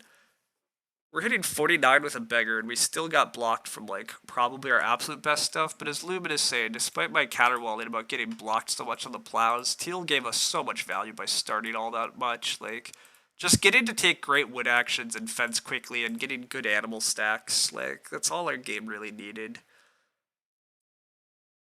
This combo of organic loom, milking stool, and having great animals going is wonderful. As I said, when I built the well and got the first fencing in, it also looked like I would just win this game because nobody could manage enough ceiling to contest me. And that also seems to be very much what happened. Yeah, up to 49. 49 with the beggar. 49 in early growth is still kind of low when everybody's playing it efficiently. My scores. Yeah, I mean, that's exactly what happened. Also, again, to be clear, it's 49 with a beggar. Like, I also didn't want to be forced into that beggar, but I agree I should score more than this. It was double early growth, but yeah, like, I definitely got forced off of my best line. But also, yeah, like these players played across the board pretty inefficiently, particularly inefficiently. So it helps lowers everybody. So it's all good. You're guessing I got some value. I mean, I definitely got value, right? I took 2 read. Yeah, exactly. I took 2 read because it gave me first room in 5. I knew at the time when I took 2 read that I would be able to build the first room in 5 if that's what I wanted to do, and then growth flipped, and so I was like, oh, okay. Nobody wanted room parts, and they wanted to food pressure me. Sure, cool story. I shouldn't count the beggar as taking points away. Fair enough. The beggar was positive. Fair enough. I did choose to take the beggar because I knew I could just power past it. Fair enough. So yeah, 49 is definitely a bit low, but oh well. I gave everybody green thumbs, but we talked about this. Do I actually want a green? I'm leaving some. Well, I'll green thumb this, but I'm unconvinced about friendly ghost. Friendly ghost didn't feel friendly, but maybe they just really didn't know how to score well. Yeah, getting 31 wood from the board, everybody. This is a great way to win. When your opponents just don't take their share of the wood and they let you take like 50% more wood than they do, it's always good. You'd red ghost more for being a star machine, too risky to be in front of them in the future. Yeah. Again, is that just what they chose to do this game, or is that how they always play? I don't know the answer. I'll leave it be. But yeah, I'm very happy about getting all this wood. Young farmer feeding us 5 grain. Gotta love that. Gotta love that young farmer. Not getting to use the sow action all that often enough. Young farmer was sad, but we just couldn't get the early plows, but so be it. Not using our grain for much food is a bit sad this game too. Like clay oven threshing board I thought was going to be a lot of our food, but ultimately 3 family members meant we just didn't need that much food. Slash loom and milking stool are always great sources of food. The well is a solid source of food, so. And we still did use the clay oven twice. I mean, I did clay oven twice, so that's still very efficient, but. Where's the amount of times being start player stat? Yeah, we are supposed to look at that. Yes, loom. Yes, indeed. The loom and the milking stool. There they are. It is fun to have both of them. It's been a while, so getting both of the same game is always good fun. And yeah, like the amount of food I got from those 2 cards isn't even that much, but it's quite a bit, right? Like loom gave me 2 food, milking stool gave me like 3 food, so like these cards gave me 5 food and a combined 4 points. Like, it's pretty dang good. Anyhow, the number of times being start player, indeed. Number of times being start player, none. Yeah, so I never started this game. But that's partly because Teal was start player for half the game. So, you know, that that helps. That helps. That helped me not take start player a lot. I'm glad this game worked out how it did ultimately. The draft was very interesting in this one. I definitely had a lot of lions, and I'm still not sure I actually wound up taking the best cards, but I had fun cards, and even getting blocked from what we really wanted to do, we still wound up having a strong game. I mean, partly because our opponents just played like crazy people, but anyhow, thanks, Heroic Logic. Loki, get it on screen there. Yeah, Loki. Yeah, get your treat. Yes. Okay. Well, that was a good time. It was a good game. Okay.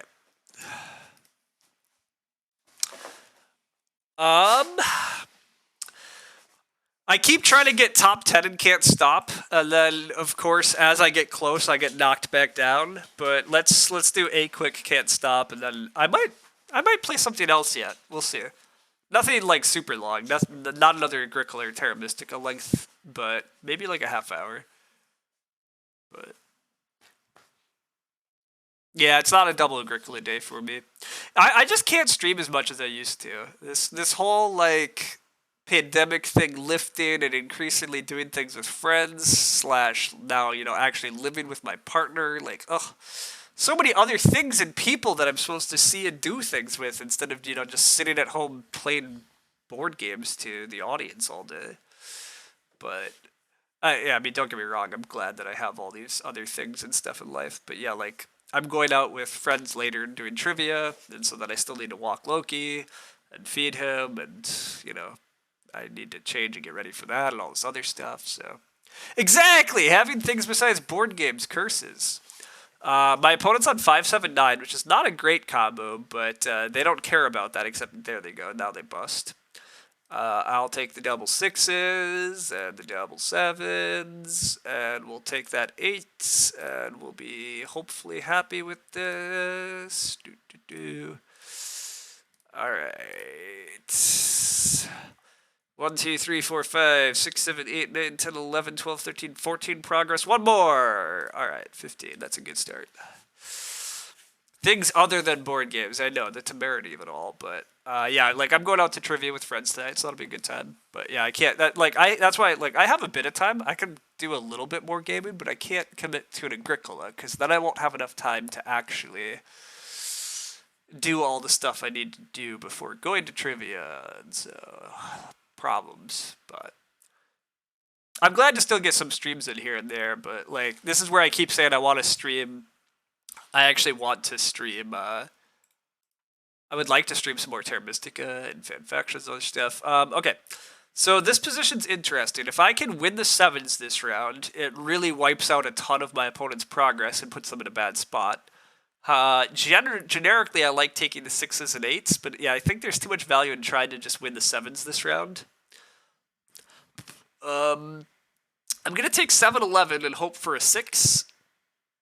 But this is why hoping is bad. I'm now on 7-8-11, which is not great, but I only need 3 sevens. But this is a little sketchy.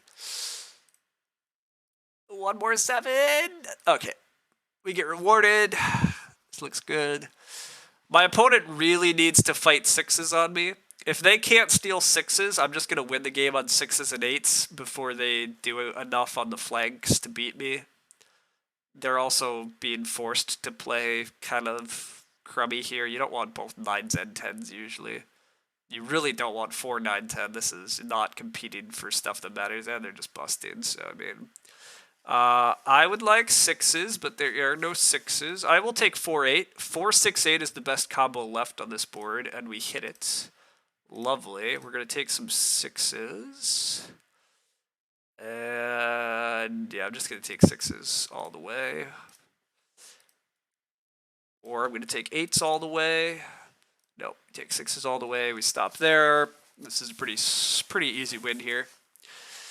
I mean, presumably, my opponent has to steal 8s on me this turn, right? I mean, that's the only way. Like, they have to roll, and if they get to steal 8s here, they get 5, 8, 9. It's the best combo left, but, like, rolling this many 8s is very unlikely. But it's maybe like a 5% chance. So, if they hit that, it's suddenly a game again. So we'll see. They're doing the right thing at least. Their only out is to steal 8s from me, because then I have nothing. But they bust, which not surprising. But I hit an 8 and it's over. Can't let your opponent win all 6, 7s, and 8s usually goes bad. I mean, I also won that game in 4 rounds without busting. I mean, that's also just, yeah, it's easy street. Good times. I'm hoping to get another top 10 in Can't Stop this season. We'll see if I manage. I mean, there's a lot of days to go. Can't Stop is mostly getting to top 10 and then parking, but I do have 2 previous seasons in the top 10. I don't always compete every season, but I'm hoping to get one more snuck in. My season's gone pretty well, so can't let opponents win 6, 7, 8 in a game where the 3 top spot. Well, it's a bit tautological, yes, but more so the point is, like you really have to contest those columns generally because usually like that's where your opponent's gonna kill you. Like the best combos all rely on those like central spots, so. You're not going to lose a lot of games to opponents that, like, beat you via, like, 2 4s and 11s or something. Like, it'll happen, but You got what I meant. Yeah, that's fair. Ticket to Ride. I'm not really feeling Ticket to Ride, so no, I don't think that's what I'm gonna do. Um,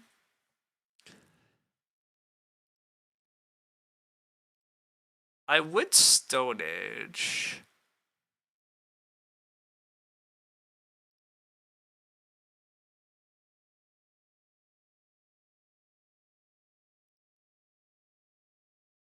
These people all have good rep. I'd rather have the strong table, but I would do a Stone Age here.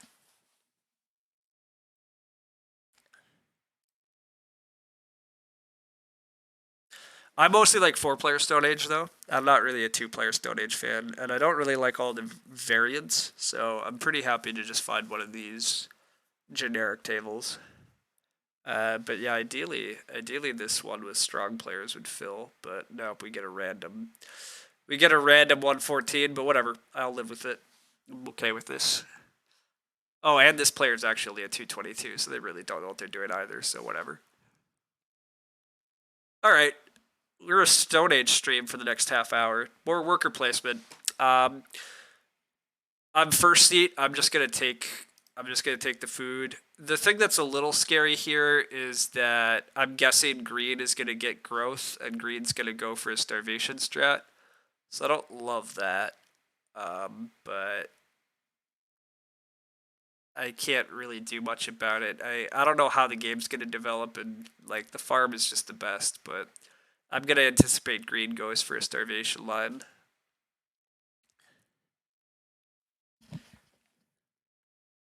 I'm not sure this is the best way to stream this either. Let's try to make it a bit bigger. Let's switch over to this view. Yeah, that looks like that'll be better. I'm just gonna go for the wood. I don't really want to try to stretch for this card, so I'm just gonna put 4 people on wood and get my wood stockpiled.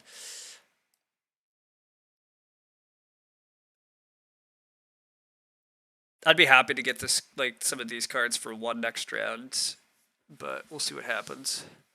Yeah, green's just going for that. Okay, yeah. So, I mean, these cards are going to become cheap next round, and and this card's going to be available next round for 3 cost. 3 cost farm in round 2 might be fine.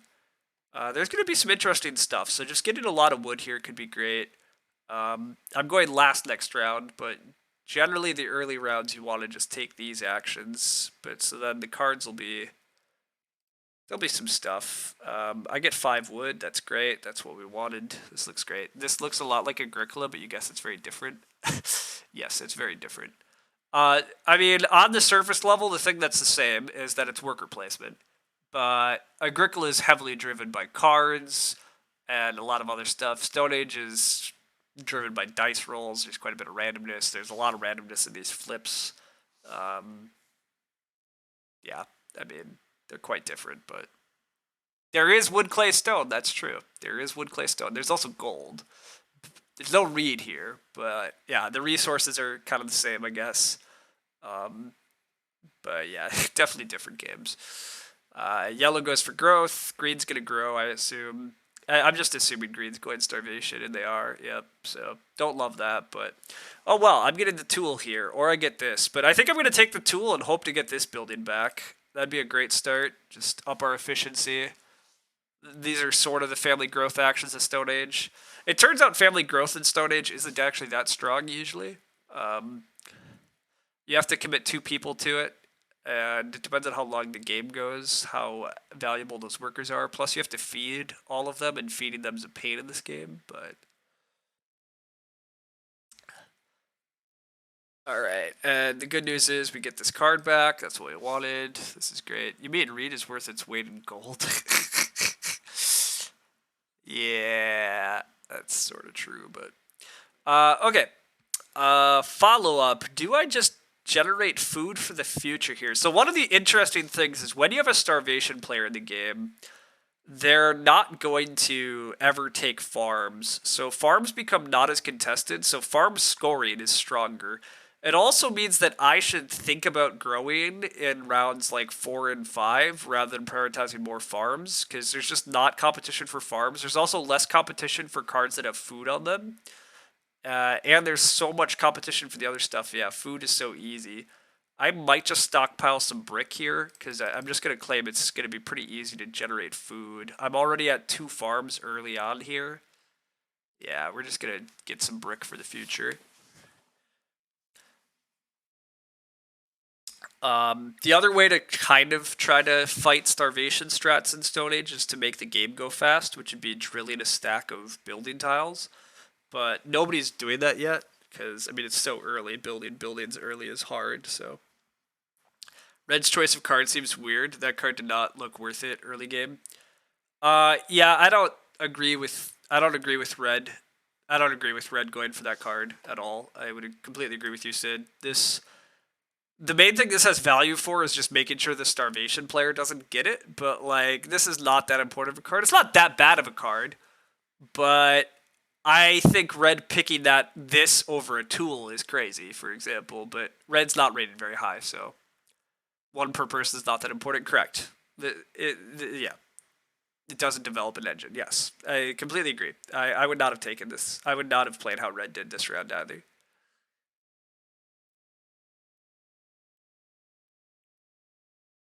All right.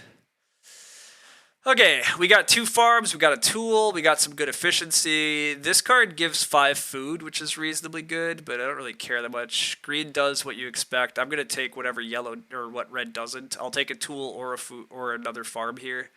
But yeah, green's definitely going full starvation. Wow. Okay. I mean, I will just take another farm here, and then I'm just gonna go for grows. I'm gonna make sure green doesn't get grow in the next 2 rounds, probably. If feeding is going to be easy, growing is stronger. Is the 3 tool card permanent? No, no, no, no, no, no. Yeah, this would be way too strong. If this was a permanent 3 tool, this thing would be insane. This is a temporary tool, so it's not that good. It's a one-time use tool. So that's why I'm not worried about this. Like, that's why I'm not fighting for this. It's just not that good. Yeah, it seemed too good. Yeah, yeah, yeah. If it was a permanent 3 tool, it'd be insane. No, no. There are permanent tool cards, but they're never multiple. It's just a single permanent tool. Um, Green gets tool back, which is crazy. I have no idea why yellow passed on a tool. This table is very dubious. Um, I don't really want to pay 3 for this card. Like, it's possible this is good, but I don't know that it's good. I also have the resources. I could just build this hut this round out of wood and brick. I don't really hate that at all. Although I should generate more wood. I'll go generate wood and then just build this hut, I think, is my path here. Food-wise, I'm doing fine. I don't need to worry about generating food. I bombed the Agricola game back into the Stone Age. Yeah, it's true.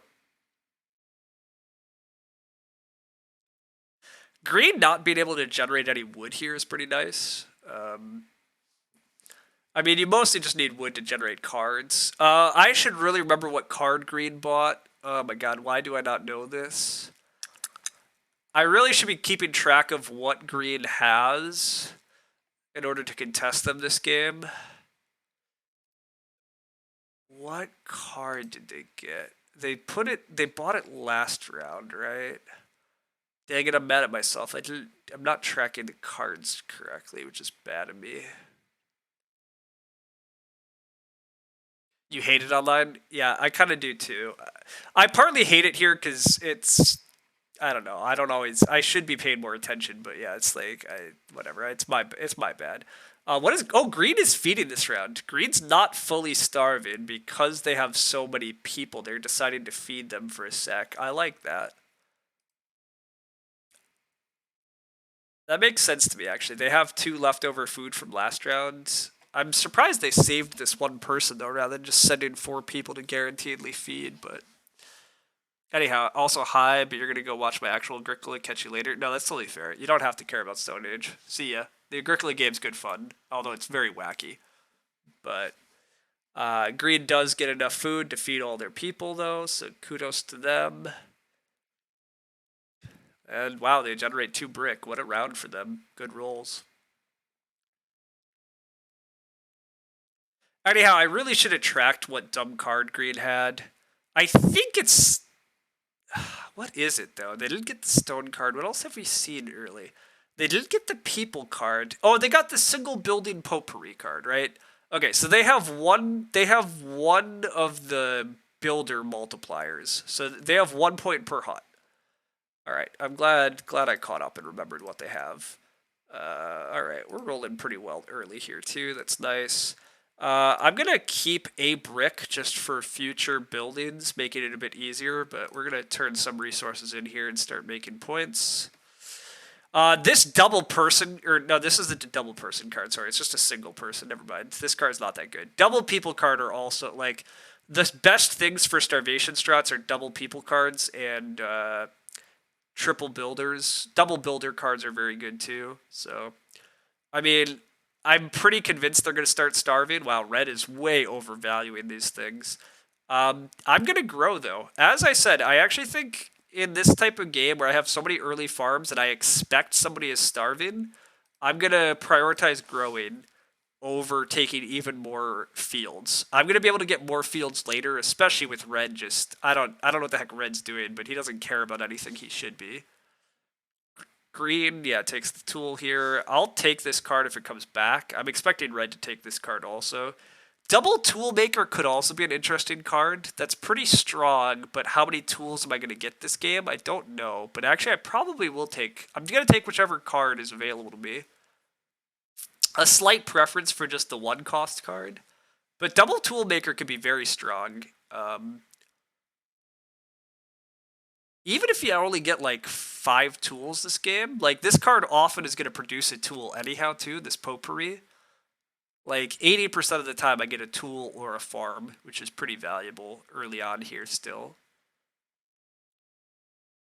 Yeah, I'm kind of talking myself into this. I don't love going for sets usually, especially with weaker players at the table. I really don't usually like going for sets. Taking double scores is very strong usually. It's a bit hard to get tools though, because green keeps getting all the tools, but that's another reason to make sure green doesn't actually get to score those tools, and red does settle for that anyhow, so easy choice. I just do this. I do need a bit of food eventually, because now I've grown my family. So I might just send my 2 guys for food. But if I can send them to wood, I'd probably do that instead. But I'm guessing wood gets blocked up. So if wood gets blocked up, I'm going to just generate more food. If wood's not blocked up, I'm probably just going to go take wood. But yeah, wood gets blocked up. So this is a good round to just generate food. Stay ahead of our food needs a little bit. This is ideal. I get first pick and second pick and might get 2 farms, which solves... Yes, the fact that I'm getting these great potpourris this round too, like... I agree. My food issues might be very solved, and that's part of, again, why I'm growing, though. Another way to make sure that starvation strats don't beat you too easily is, like, starving on 8 people, in my opinion, is not that efficient. So, like, I don't think green is running away with this game at all yet, but starvation is always a little scary, especially with weaker players at the table if they don't contest the right stuff. So... But also, yeah, there's just so much value. Like, generally in Stone Age, having extra people is not that useful because you're feeding your people is such an onerous task. Like, you don't really benefit that much. But if feeding is easy because you already have so many farms, then extra people are great. And that, again, that's part of what I'm theorizing that this player is going to go starvation. I theorize that farms are going to be pretty easy to get in the mid game and late game, and that we could just roll some more. This is great for me. I'm getting a farm or a tool. I'm super happy with either here. And I'm hoping to roll one of them myself. So yeah, this is the dream that red rolled this well. Wow, and I actually get the farm. That's... Taking the tool is wild. I would definitely have taken the farm if I was red. I don't know how red plans to keep feeding. Oh, wow, is red starving? Wait a second, team. Red is just gonna starve. Oh my god. Okay, red's a crazy player, is what they are. Yeah, apparently red has chosen they're gonna starve. So good luck with that. Oh wow, we do get another farm. Sid called it. Um, I mean, even though I just took a double toolmaker, I think it's gotta be just stockpile the farms. Although I'm rolling for food here, but I'm gonna just open grow next round. I eventually, yeah, this is ludicrous. Maybe I should take the tool there because I'm gonna have so many damn farms now. But starvation on 5 people is a random plan. Starvation on 5 people makes no sense. Correct? It's absolutely ludicrous. It's utterly absurd. But like they're starving here. Like red's starving, which is extra crazy. It also means that I'm gonna get infinite farms. I should have taken the tool there. Actually, now that I'm thinking, like I didn't react to the fact that I have 2 starvers in front of me, but the fact there's double starvation going on absolutely means I'm not supposed to be taking farms there. I'm supposed to be taking the tools. I'm gonna get thrown so many farms off of later potpourris. I'm gonna have 10 farms this game. I super want farmer scores. Super badly want farmer scores. I'm gonna have crazy farms this game. I'm also absolutely opening grow next round. The second farm was wrong. I agree. I didn't adapt fast enough though, but oh well. I should have taken the tool on that offer, but whatever. This is still a pretty crazy start. Having 5 farms after 4 rounds and 6 people and a tool and 2 cards and I already built a hut.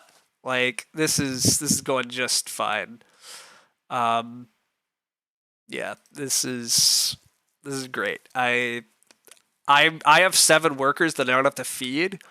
Green has 8 workers. Congrats, but they're taking -10 points every round in order to feed them. Like, oh wow, did red not starve? By the way, yeah, red 8 resources. Oh my god. Okay, well, I mean that's a choice, but that's also an awful choice. So, all right, red, come on, take the potpourri. Yeah, they do. I'm just gonna take.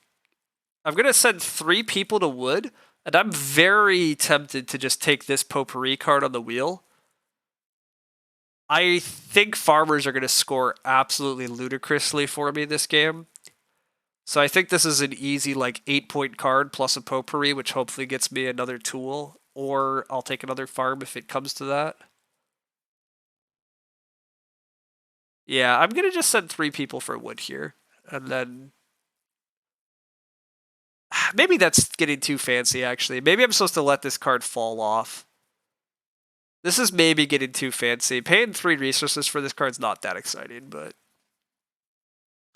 I maybe should have sent 4 people to wood and then just expected this to come to me cheap next round.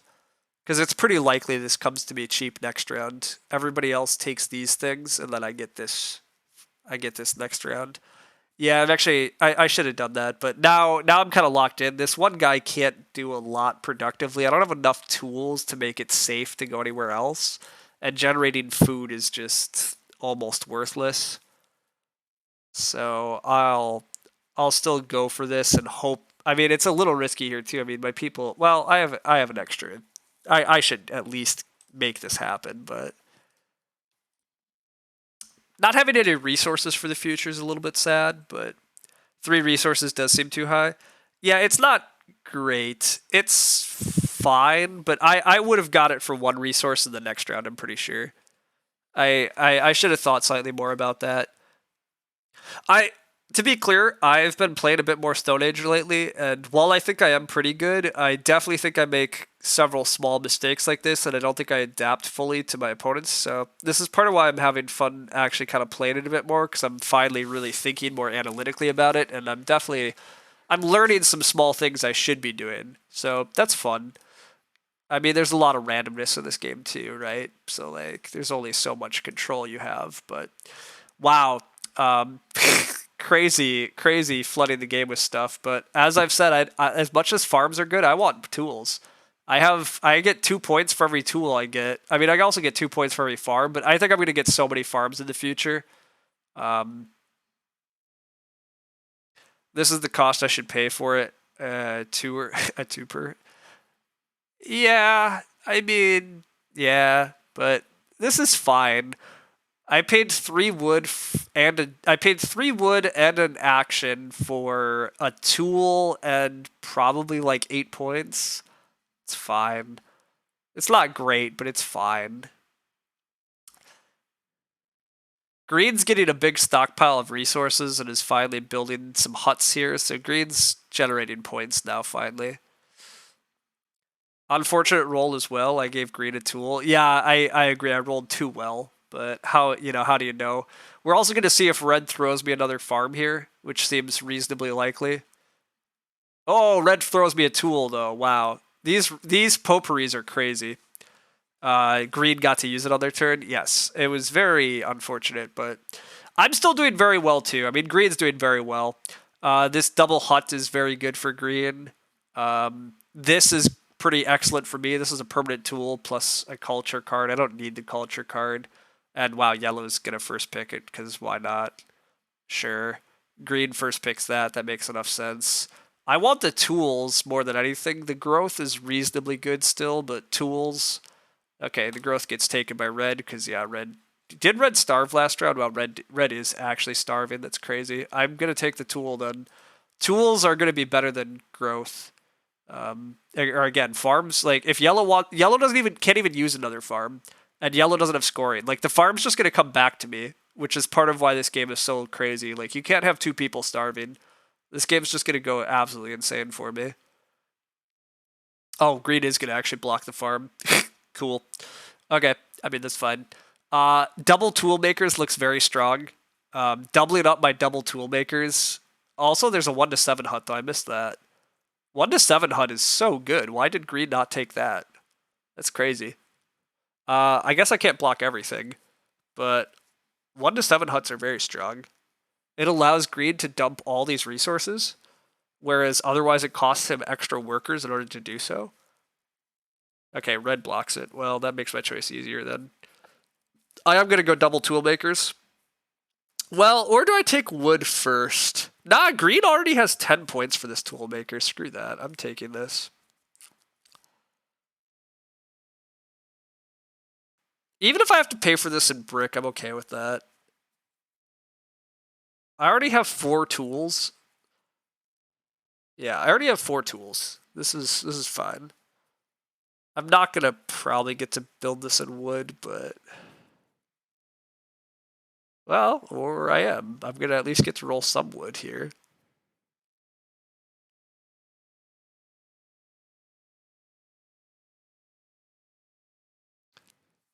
Red already has 7 cards. Red is building a pretty good set, but what a weird game. Again, just what a weird game. Like, is Green actually trying to feed their people because they know this isn't going to work with Red starving, or is Green just taking a farm just to deny it so that I don't build a million farms? I'll be very curious if Green sends like 3 people to feed here. It might be correct for Green to start feeding, though. I'm not sure they can generate enough positive points by starving. Yeah, they're going to switch to feeding. Green should have gone for the wood before the hut. Yes, I think so too. But green indeed is stopping starving, it looks like. But in that case, I think green's in for a slightly rough game. Like, I guess not that rough. Oh, and green might just be feeding this round because he's getting 2 food from a card. It might be that he's just temporarily feeding. He's kind of bouncing back and forth between starving, which is fun. It's a pretty good adaptation here, actually. But the farm is the slightly confusing part, though. Is he actually going long-term trying to feed just because... I don't think there's room for 2 starvers, so I do agree that he had to adapt. I'm just curious how much he's adapted. Like, is he going to open farm next round? Is he going to open grow? I guess it depends partly on what cards flip. We've not seen any of the double shamans yet. There are 2 double shaman cards in the deck. Green probably would happily snap a double shaman if it comes. You think Green's getting screwed by Red's play? I agree with that. Green's definitely, like, Red's play is crazy. I would, well, I guess I roll the brick first. If this is what's tough, do I use 3 here for a brick? I mean, I guess 3 is at best a wood. I'd rather dream this is fine. And okay, good. We get rewarded with just the right breakdown. We do have to pay 1 brick here, but that's okay. This double farmer card's incredible. I would love this double farmer. My opponent shouldn't want it. Wow, green does go for growth. Green's going to hardline the starvation still, I think. This double farmer with the food is mine.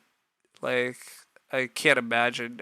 Like, I guess green could block it, but or red could block it, but this card's way too good. I'd love this. This is the only other double tool maker in the deck. I would be happy with getting it also, but I don't really need it. This double farmer though is, yeah, this is great.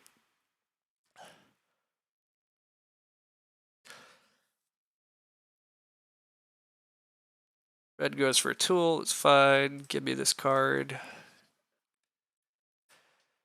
Give me. I eventually do have to actually pick farms again, by the way. I mean, I need the farm points, but this is fine. Life is fine. Green is taking more farms. Interesting. So maybe green is just still going to go for feeding. I don't know, but I'm going to take double tools again, by the way. I'll have all the double toolmaker cards in the deck. Like, I don't know. This maybe is overpay. Nah, screw it. I'm doing it. I think it's worth it.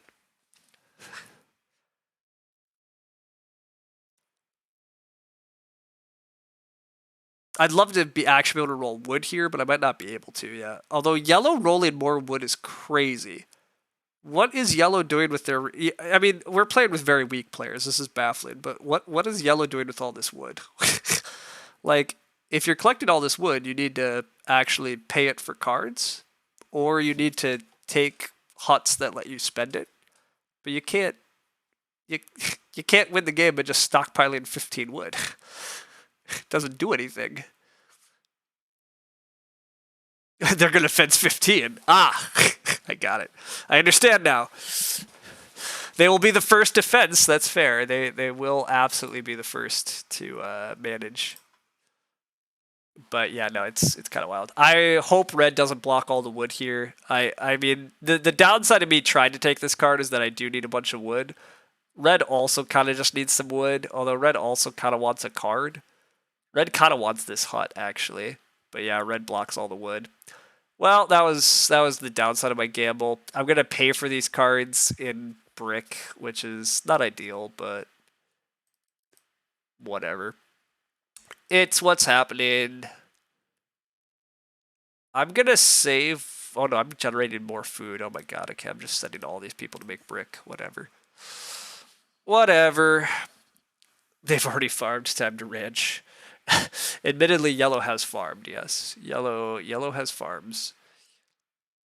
Remember when I said I was going to get super easy farms in the mid to late game? Yeah, green has decided that I can't get super easy farms, which is probably fair from green. If green let me just get super easy farms here, I'd really be rolling. But I also am going to be in a position where every tool is 6 points and every farm is 4 points. Like, that feels pretty good. But I suppose I should actually be figuring out how to make more positive points than just that. But I don't really need more farms. No, they're just points. But yeah, you're correct. I don't need them to be doing anything. So for food, yeah, I don't need the farms for food. Agreed. Green is trying to feed again. It looks like so. Green decided to not. They decided to still grow aggressively, but they're not trying to starve anymore. But they're not generating that much food here, right? They're gonna have to eat a couple resources. Oh no, they can use all their tools. Never mind, they have enough food. Okay. Well, that's interesting then. I mean, they're feeding a giant family, so like that just generally isn't that efficient because it tends to cost them like 3 or 4 actions every round. Like 3 or 4 of their guys have to go gather food every round. Which means like, yeah, it's just I don't know, whatever. Red's trying to apparently burn their clock here. Okay, I roll a bunch of brick. Give me more brick. Yeah, that's fine. I get 5 brick. I'm spending 6 of it, but so be it. Wow. Okay. The potpourri was finally the community role was finally pretty garbage, but whatever. Ace Stone still is something, but that wasn't quite what we wanted there.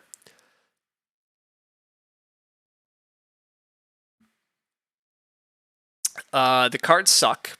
Absolutely suck here. So I'm just gonna take a tool. Yeah, tool is the best thing for me. 6 points.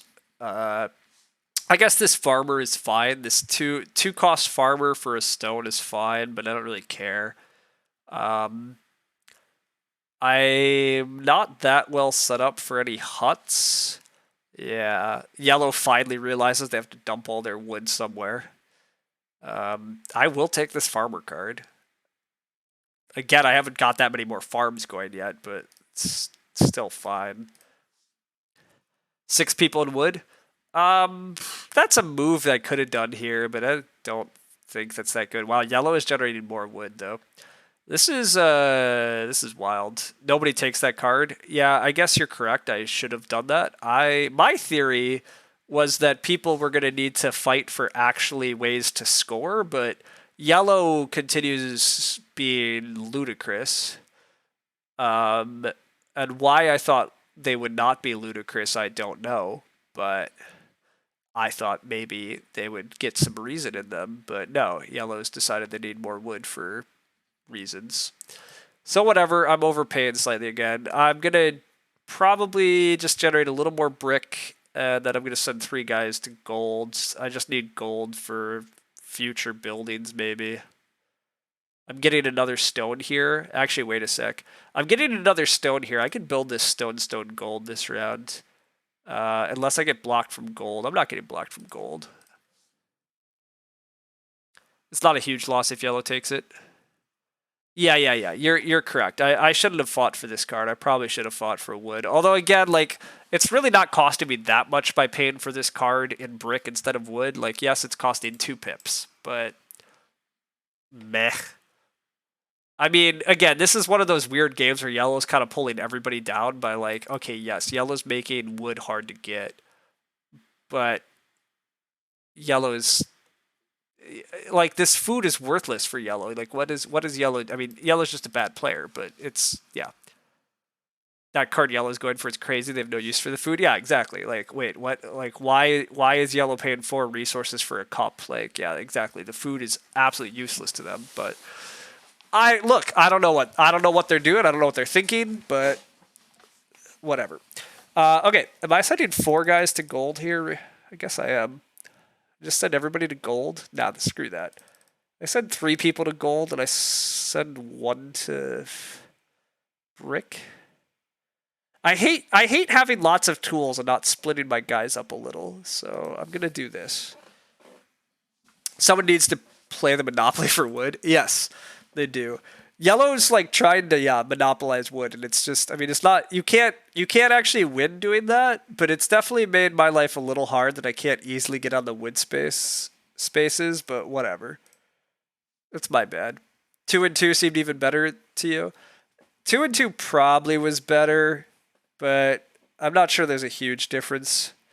I mean, I guess the risk is I'm generating too much here. I'd love that tool. Wow, but I just get a gold. Okay, well, turned out I don't even need to send people to gold. I just get to build that hut. But this is part of what's so weird to me, by the way. This at the end game, people should just be prioritizing cards and buildings before they prioritize gathering more wood. But clearly, I have different concepts of what people should be doing. So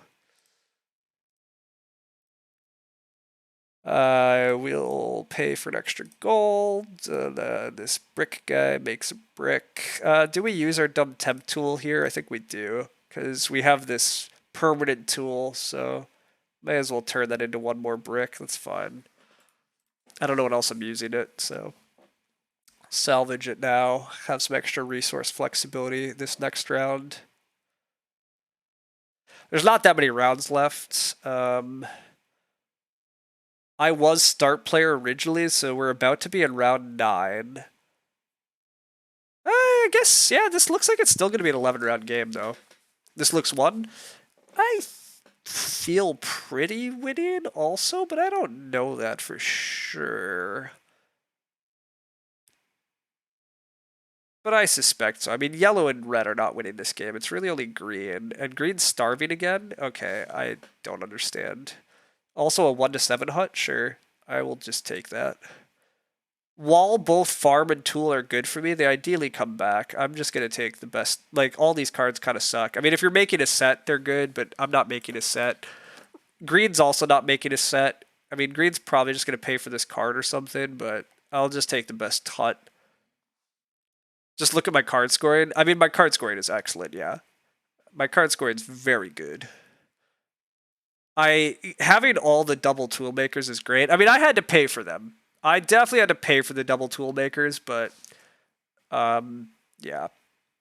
The other upshot is like people shouldn't be fighting that hard for tools and farms here at the end because they're not that good for anybody. Nobody scores much off of them. They need to actually take points. So I should get these things relatively easy in the final rounds. Like, yeah, I get another 6-point tool here. That's great news.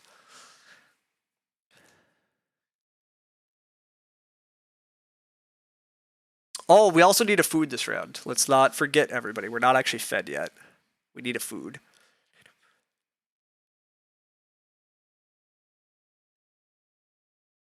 Prioritizing growth in the late game is also usually a mistake, but farm might have been better because I need the food. I thought it was more likely I get farm back. Yeah, my goal is farm just comes back, which it looks like it does, but it's a little greedy to hope farm comes back, admittedly, but it totally looks like it will. So yeah, give me an easy 5 points and a food that I actually need.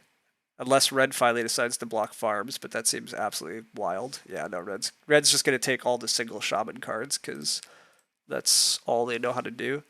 I will take this card if it comes back to me for some reason. I mean, this is a 4-point card. I will accept. Oh no, I won't. Right? No, I'm just dumping the rest of my guys on gold. I'm just trying to generate. I'm just trying to turn in 7 gold here. Part of the strength of the 1-7 card is that you actually get turn in 7 resources at once, and you can turn in 7 very high value resources. So it allows you to turn pips into points much, much more efficiently than any other card.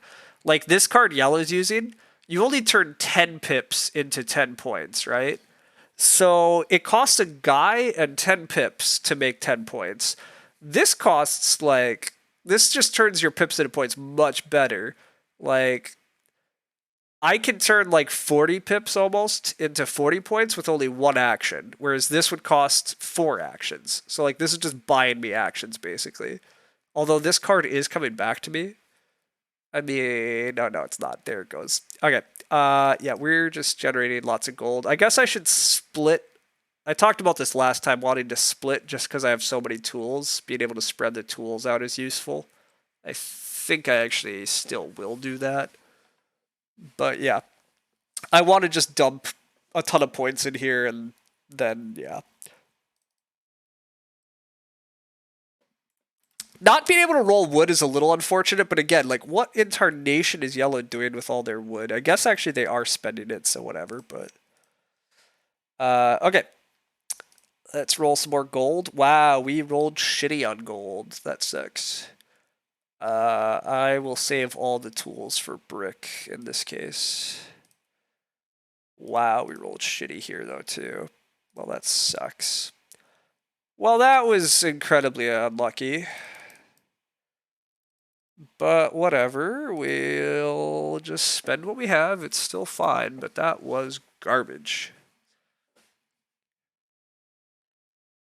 I guess I should have just used my tools for gold. It was a guaranteed 6 points, and instead I used my tools for a single brick. As long as I rolled... Well, yeah, so in some worlds I was going to save 2 bricks with those tools. Yeah, that's where splitting didn't really help me. Oh wow, I might get a farm here. There's definitely a good chance I get a farm here. I should have just rolled better. Yes. The main downside to 1-7 is it puts me out of position for the next round if I run down all of a resource. Correct. Wow, did I not get a farm there? No, I got a brick. Wow. Okay, so my opponents decided to now block my farms because obviously reasons. Whatever. I mean, it's probably, I guess, correct not to give me a free farm, but a free brick still is useful to me because I have, as Sid said, having no resources and being fourth next round puts me in a pretty precarious spot for actually earning points next round. So that part is bad, but a little surprising I didn't get a farm there. Also, like, green has 4 farms and is still going to choose to starve this round. I mean, admittedly, one of those farms was a surprise farm they just got, but this is, I don't know, this is kind of incoherent. Also, red starving is absolutely incoherent. I mean, red has no points, but I think it's fairly clear red doesn't really know what they're doing, and they're kind of a weak player that's trying to figure out how to run a starvation strat. And anyhow, the answer is you don't run starvation strats like this. This is not how you not how you do it. But green is still kind of a threat, by the way. Even though green's running this starvation, he doesn't have that many bonus points, but we've seen very few of the hut scoring cards. Green does have triple points on every hut thus far, and some of the cards they want just flipped. Yellow, this is what you've been earning all your wood for. Boo, yellow, no. That's not the right card. Whatever. What do I want? I just want a tool.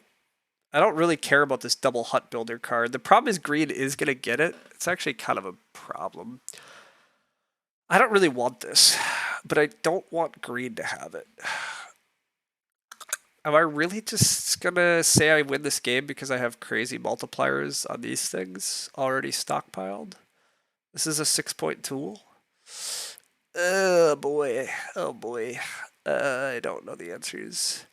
Alright, 1, 2, 3, 4, 5, 6, 7. The game goes another round. So green, this is like nearly a 20-point card for green. You think it's like an 11 to 12-point card for me? And it's at least 14. I think I do have to take it, I agree. The more I'm looking at it. I agree with you, it's fairly, again, it's 80% of the time it gives me something great, right? Yeah, 80% of the time it gives me a thing immediate. I think you're right, I agree, I have to block it. The more I did the math, like how many rounds are left, it's like a 20-point card for green. Green will beat me if I enable him to do that type of stuff. So, tool gets blocked, it's a little sad. I'm just going to take the farm here.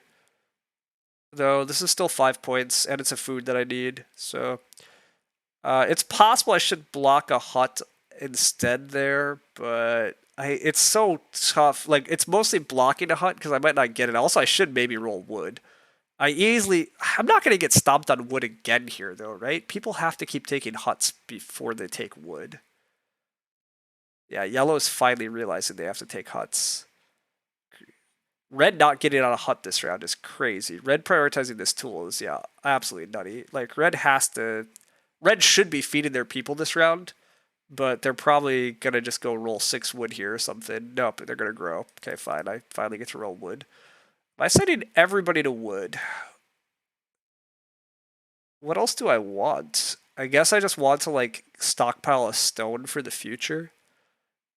Yeah, so I like 3 people to wood, and I might get cards next round. Let's just go 4 people wood, 1 person stone. No, 2 people stone, 3 people wood. I don't know. I don't know the answer. This should be okay. Alright, this is going to be the end of round 10. At the end of this round, let's suppose I get a tool from this, which maybe, we don't know, but let's just suppose. I would be at 7 tools, so that's 42. I'd be at 7 farms is 35. 42 and 35 is 77, plus this is 83. Okay, I'd be at 146 in a 10-round game. Yeah, that's pretty on track for a winning score.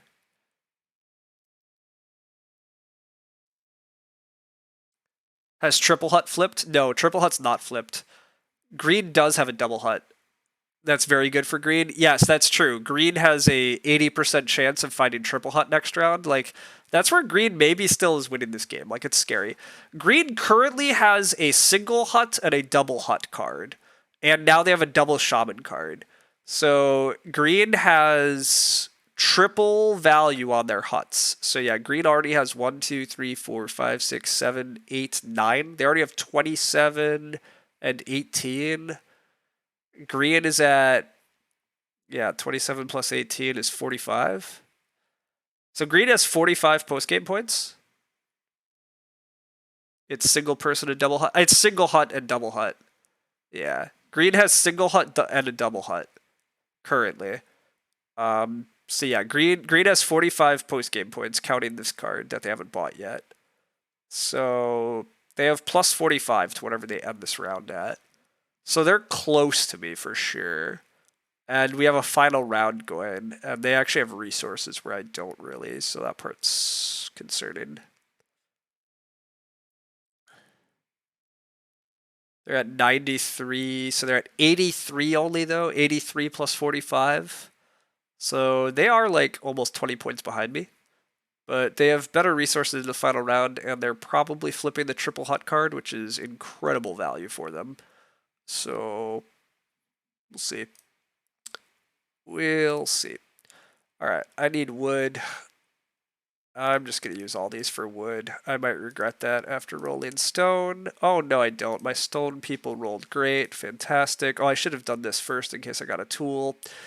I would rather have the tool here than the farm. The tool's 1 more point for me. Although there's another double farm card that's coming my way next round, actually. I should still take the tool. The tool might do something. There's a double farm card, though, that's probably coming to me. Well, again, it might not flip, but we're flipping most of the rest of the deck. And there's a double farmer left that we haven't seen. There's another double shaman card also, which is pretty good for me. So there's a double shaman, a triple hut, a double farmer left. I have no clue what civilization crap is left because I haven't been paying attention, but you think Anbu should just eat the wood? Yeah, he takes a farm. You're right. He should eat 4 wood. Well, it'll be interesting to see, but he absolutely should eat 4 wood. 4 wood for 10 points is a great deal for him. He does not. That's a mistake. I totally agree that's a mistake. Triple hut does flip, but so does double shaman and double farmer. Red's going to snap that. I snap this. I actually think this might have been wrong from green also. If I'm green, I might have greeted the people and hoped that the huts came back to me. I guess they never do, but yeah, I guess they never do. So whatever. Yeah, this is an easy. I snap this so that I hope to get one of these huts back. Yellow taking this card is crazy. Yellow's insane, but I can't believe green didn't eat 4 wood there, actually, though. I don't think that makes any sense, but I'm happy with any of these. I guess I'd rather have this card. Yeah, I'd rather have this card over anything, just because I get to hand in 5 resources, and I can generate resources with all these tools. I'll manage. But whatever, I'm taking one of these cards. Yeah, I'll take this guy. All right. I think this is winning for me. Well, this assumes yellow blocks this hut. Yellow's supposed to block this hut, but you don't think green can turn enough resources this turn for it to be worth not eating wood? Yeah. Yellow does block the hut, though. Good. Yeah, yellow did not gift them the last hut, so I agree. Green was supposed to eat the wood for sure. 4 wood for 10 points was a great deal for green because they're just going to be sitting on extra. I mean, they're going to feed this round at least, but I feel pretty good about this win. I mean, we'll see, but I'm going to score like a 180 here roughly. I could get blocked from gold. It looks like green's trying to block me from gold. That actually would be annoying. I need a gold to build this. I could get a gold from the potpourri. Okay, we're blocking brick from green. Oh, that's hilarious. Green's getting blocked from that. That's awesome. I can't get blocked from that anymore, so give me more points. I need 7 resources to pull this off. Yeah, I'm fine. Give me another tool. I'm a greedy son of a gun. Red indicating where all their people are going is great for me. Please, yeah, please just tell me where everybody's going. Green has every right to be so annoyed with red. Yeah, totally agreed. Red's done crazy things. Red choosing to block them on brick instead of actually making food here is also wild. Like, this is not efficient. Like, red is gonna, like, yeah. Red's very kingmaky here on this final turn also. Like, not generating food so that you instead block them is so dumb, but lucky for me. Definitely lucky for me.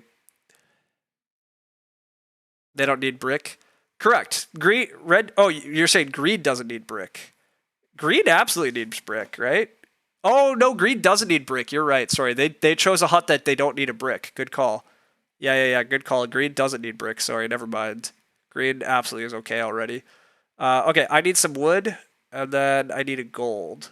So I can't be blocked from gold. So I send 2 people to wood and 2 people to gold, and that should do it. Red's move is just bizarre. Yeah, I naturally assumed that somebody needed brick when Red did that. Like, I assumed that, but yeah, no, you're right. Red's move is just baffling, is what it is. But Red's whole game has been baffling. Red has no idea how to run a starvation strat, so whatever. Red has an insane number of cards for what it's worth, but they also have negative 10 points. Like, I mean.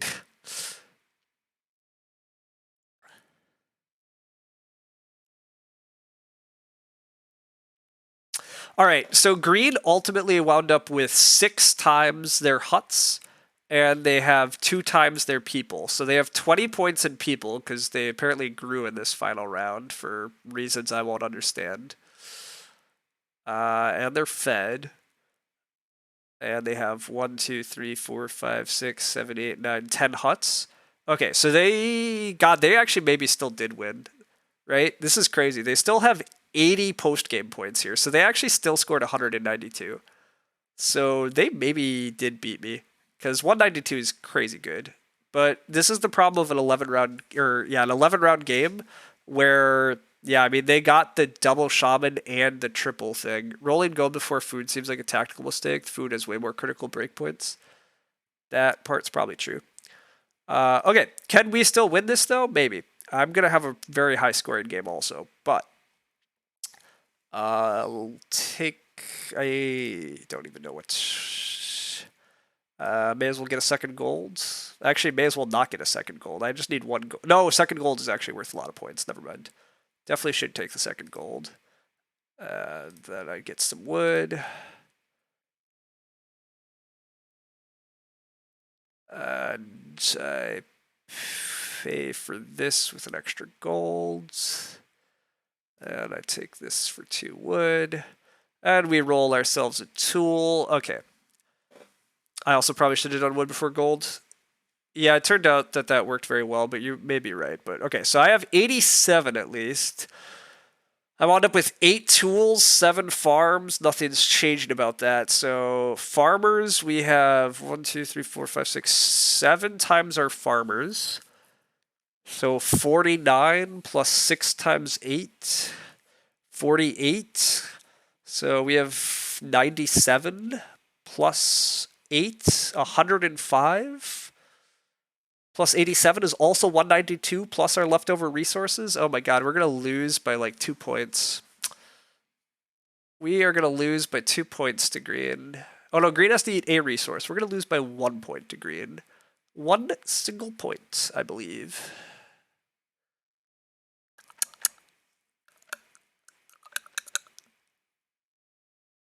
Oh, I miscounted my score. Okay, never mind. I scored a 201.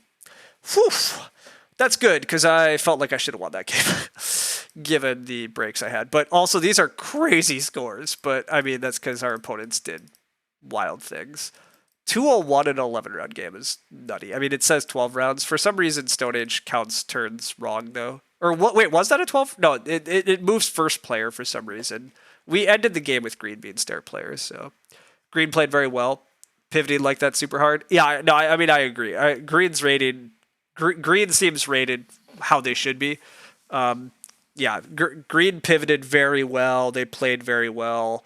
I probably made more mistakes than they did. I got handed some very nice, easy path, but I've been definitely playing and trying to get better, though, so it feels good to finally have a win, though. I'm curious how well I rolled compared to green. Oh, I rolled pretty average. Green actually rolled the best this game too, so that feels a little good too. That I actually rolled just slightly worse than green and still got the win here too. These players actually rolled pretty bad, so I mean that's another part that sucks for yellow. But I mean these players made so many mistakes. You think my biggest mistakes were to overpay for some cards? I think I prioritized cards in the wrong order. I'm not actually sure I overpaid. While I definitely paid 4 for some of these cards, I think paying 4 for these toolmakers is correct. But maybe it's not. Maybe I'm supposed to, I mean, I definitely had to pay brick for them, to be fair, which sucks. But again, that's only a couple extra pips, though. But when these cards are 16 points in the end game, like, even paying for them in brick is fine. But you mean paying 3 for 1 per farm and going for that before prioritizing resources? Yes, that's fair. I agree that going for some of the cards before resources. You were fine with the double ones. Yeah. I think I agree with that then. Yeah. Some of these singletons, nobody was like that was early enough in the game that green and red were not going to contest them because yeah. I will give kudos to Green too. Like Green did make sure that I didn't get super easy farms in the end game. I thought I was going to end this game with 10 farms, like almost no problem. But Green pivoted into taking quite a few farms and like only half starving because Red also decided to go force a starvation strat was definitely pretty interesting. But the flips this game were also reasonable for me, but I mean, I do have to say, Green flipping the double shaman and the triple hut builder pretty late when they had the tempo to take them is also fairly lucky. Although Green got pretty screwed by the cards sucking all the way up to that point, so maybe the luck's largely even there. But it's always nice when the triple hut builder falls to you right at the end, but. Yeah, the triple hut was a huge flip. Yeah, I mean that's part of why I think starvation strats work is just because yeah, it makes even the double hut builders, but particularly the triple hut builders, so incredibly efficient. So that's a small reason why starvation can be so strong, but fun to win the game against an 11 round starvation. I mean, again, the starvation player got super mixed up by another player running starvation too, though. But feels good to sneak that one out.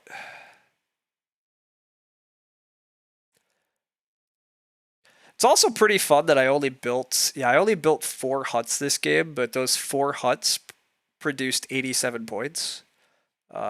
That's also just great efficiency. I built very efficient huts in terms of how well they produce points. So this is also a good chunk of my efficiency this game. But anyhow, it also gets stronger in 11 round games. Yeah, correct. 10 round games are fairly common. So the fact that we didn't force this one to be 10 rounds is unfortunate, right? If we force this game to be 10 rounds, I very easily win. Green wound up building a pretty valuable hut and getting that 30-point card in the final round. But if that final round doesn't exist, like they don't get to do that. Like, okay, fine, I earned a lot of points too, but not as much as that. So it's also starvation strats and stuff definitely like these long games where almost every hut gets built and every card gets bought. So yeah, if we could have forced this to be a 10 round game, I mean that's why drilling stacks against starvation is really good. I would like maybe there was a way for me to try to drill a stack faster, but that really wasn't my focus. And I mean, obviously we snuck it out anyhow, but yeah. Anyhow, you didn't do the math, but you think green wins if they don't starve in round 10? Oh yeah, that's a fascinating question. If green just turns their 4 wood in, it seems very likely. It seems very likely that's true though, Sid. I mean, they're sitting on all these resources. I mean, maybe they have to settle for a different hut that's worth slightly less points, but yeah, like as you're pointing out, they just straight up have 4 resources. Why do they have so much stone and gold actually, by the way? It's so hard to tell on the log, but yeah, that's. I think you did. I think you're absolutely correct to have noted that they were supposed to eat resources to feed in round 10, and they didn't. But were some of these the potpourri bonuses? That's what I'm wondering too. I think that's possible, but I don't even remember. Well, one of them is. This one of the stones definitely is. I I gave them a stone on my turn, and they had to go before me. So one of these stones they could have never used on their turn. But I don't think these were all potpourri. I don't think there was that many community bonuses in the final round. But I again, I don't know for sure. I'm not, I wasn't watching, so. That was also a bit long of a game. Everybody took like that was almost an hour Stone Age. Like Stone Age 4 player on this site is often like a half hour, but I was streaming, so I took a bit longer. This player was just long and like I could normally I play Stone Age in like 6 minutes, but anyhow, I've blabbed a lot. This has been fun. Thanks for hanging out. Hope people enjoy the Agricola. People that stick around for the bonus, hope you enjoy this. For people that don't know, over on Board Game Geek, oops, I actually don't want to show it because some of the people that might be here. Anyhow, on Board Game Geek, I am running a community plays thing again. So the community, being us and anybody on BGG and whoever, can post, and we're going to vote on actions we take. And we're going to try to see if the collective hive mind can beat 3 other experts. Our experts this time are we got Gray, Shmoo, and Sorry I'm Like This. So some really good players. All 3 are like in the top 100 rated players. They're very good. So it should be a fun time. That just kicked off, so we're discussing the first pack. In fact, I should go post the polls for what we should do in the first pack. But yeah, hey, yeah, no problem, Sid. Thanks for hanging out, chat. It's been good. It was fun hanging out. Anyhow, yeah, people should go check that out. Otherwise, yeah, I don't know. I'll probably stream a little later this week or weekend. But for now, I gotta go do stuff. So thanks all for hanging out. I'll see everybody around.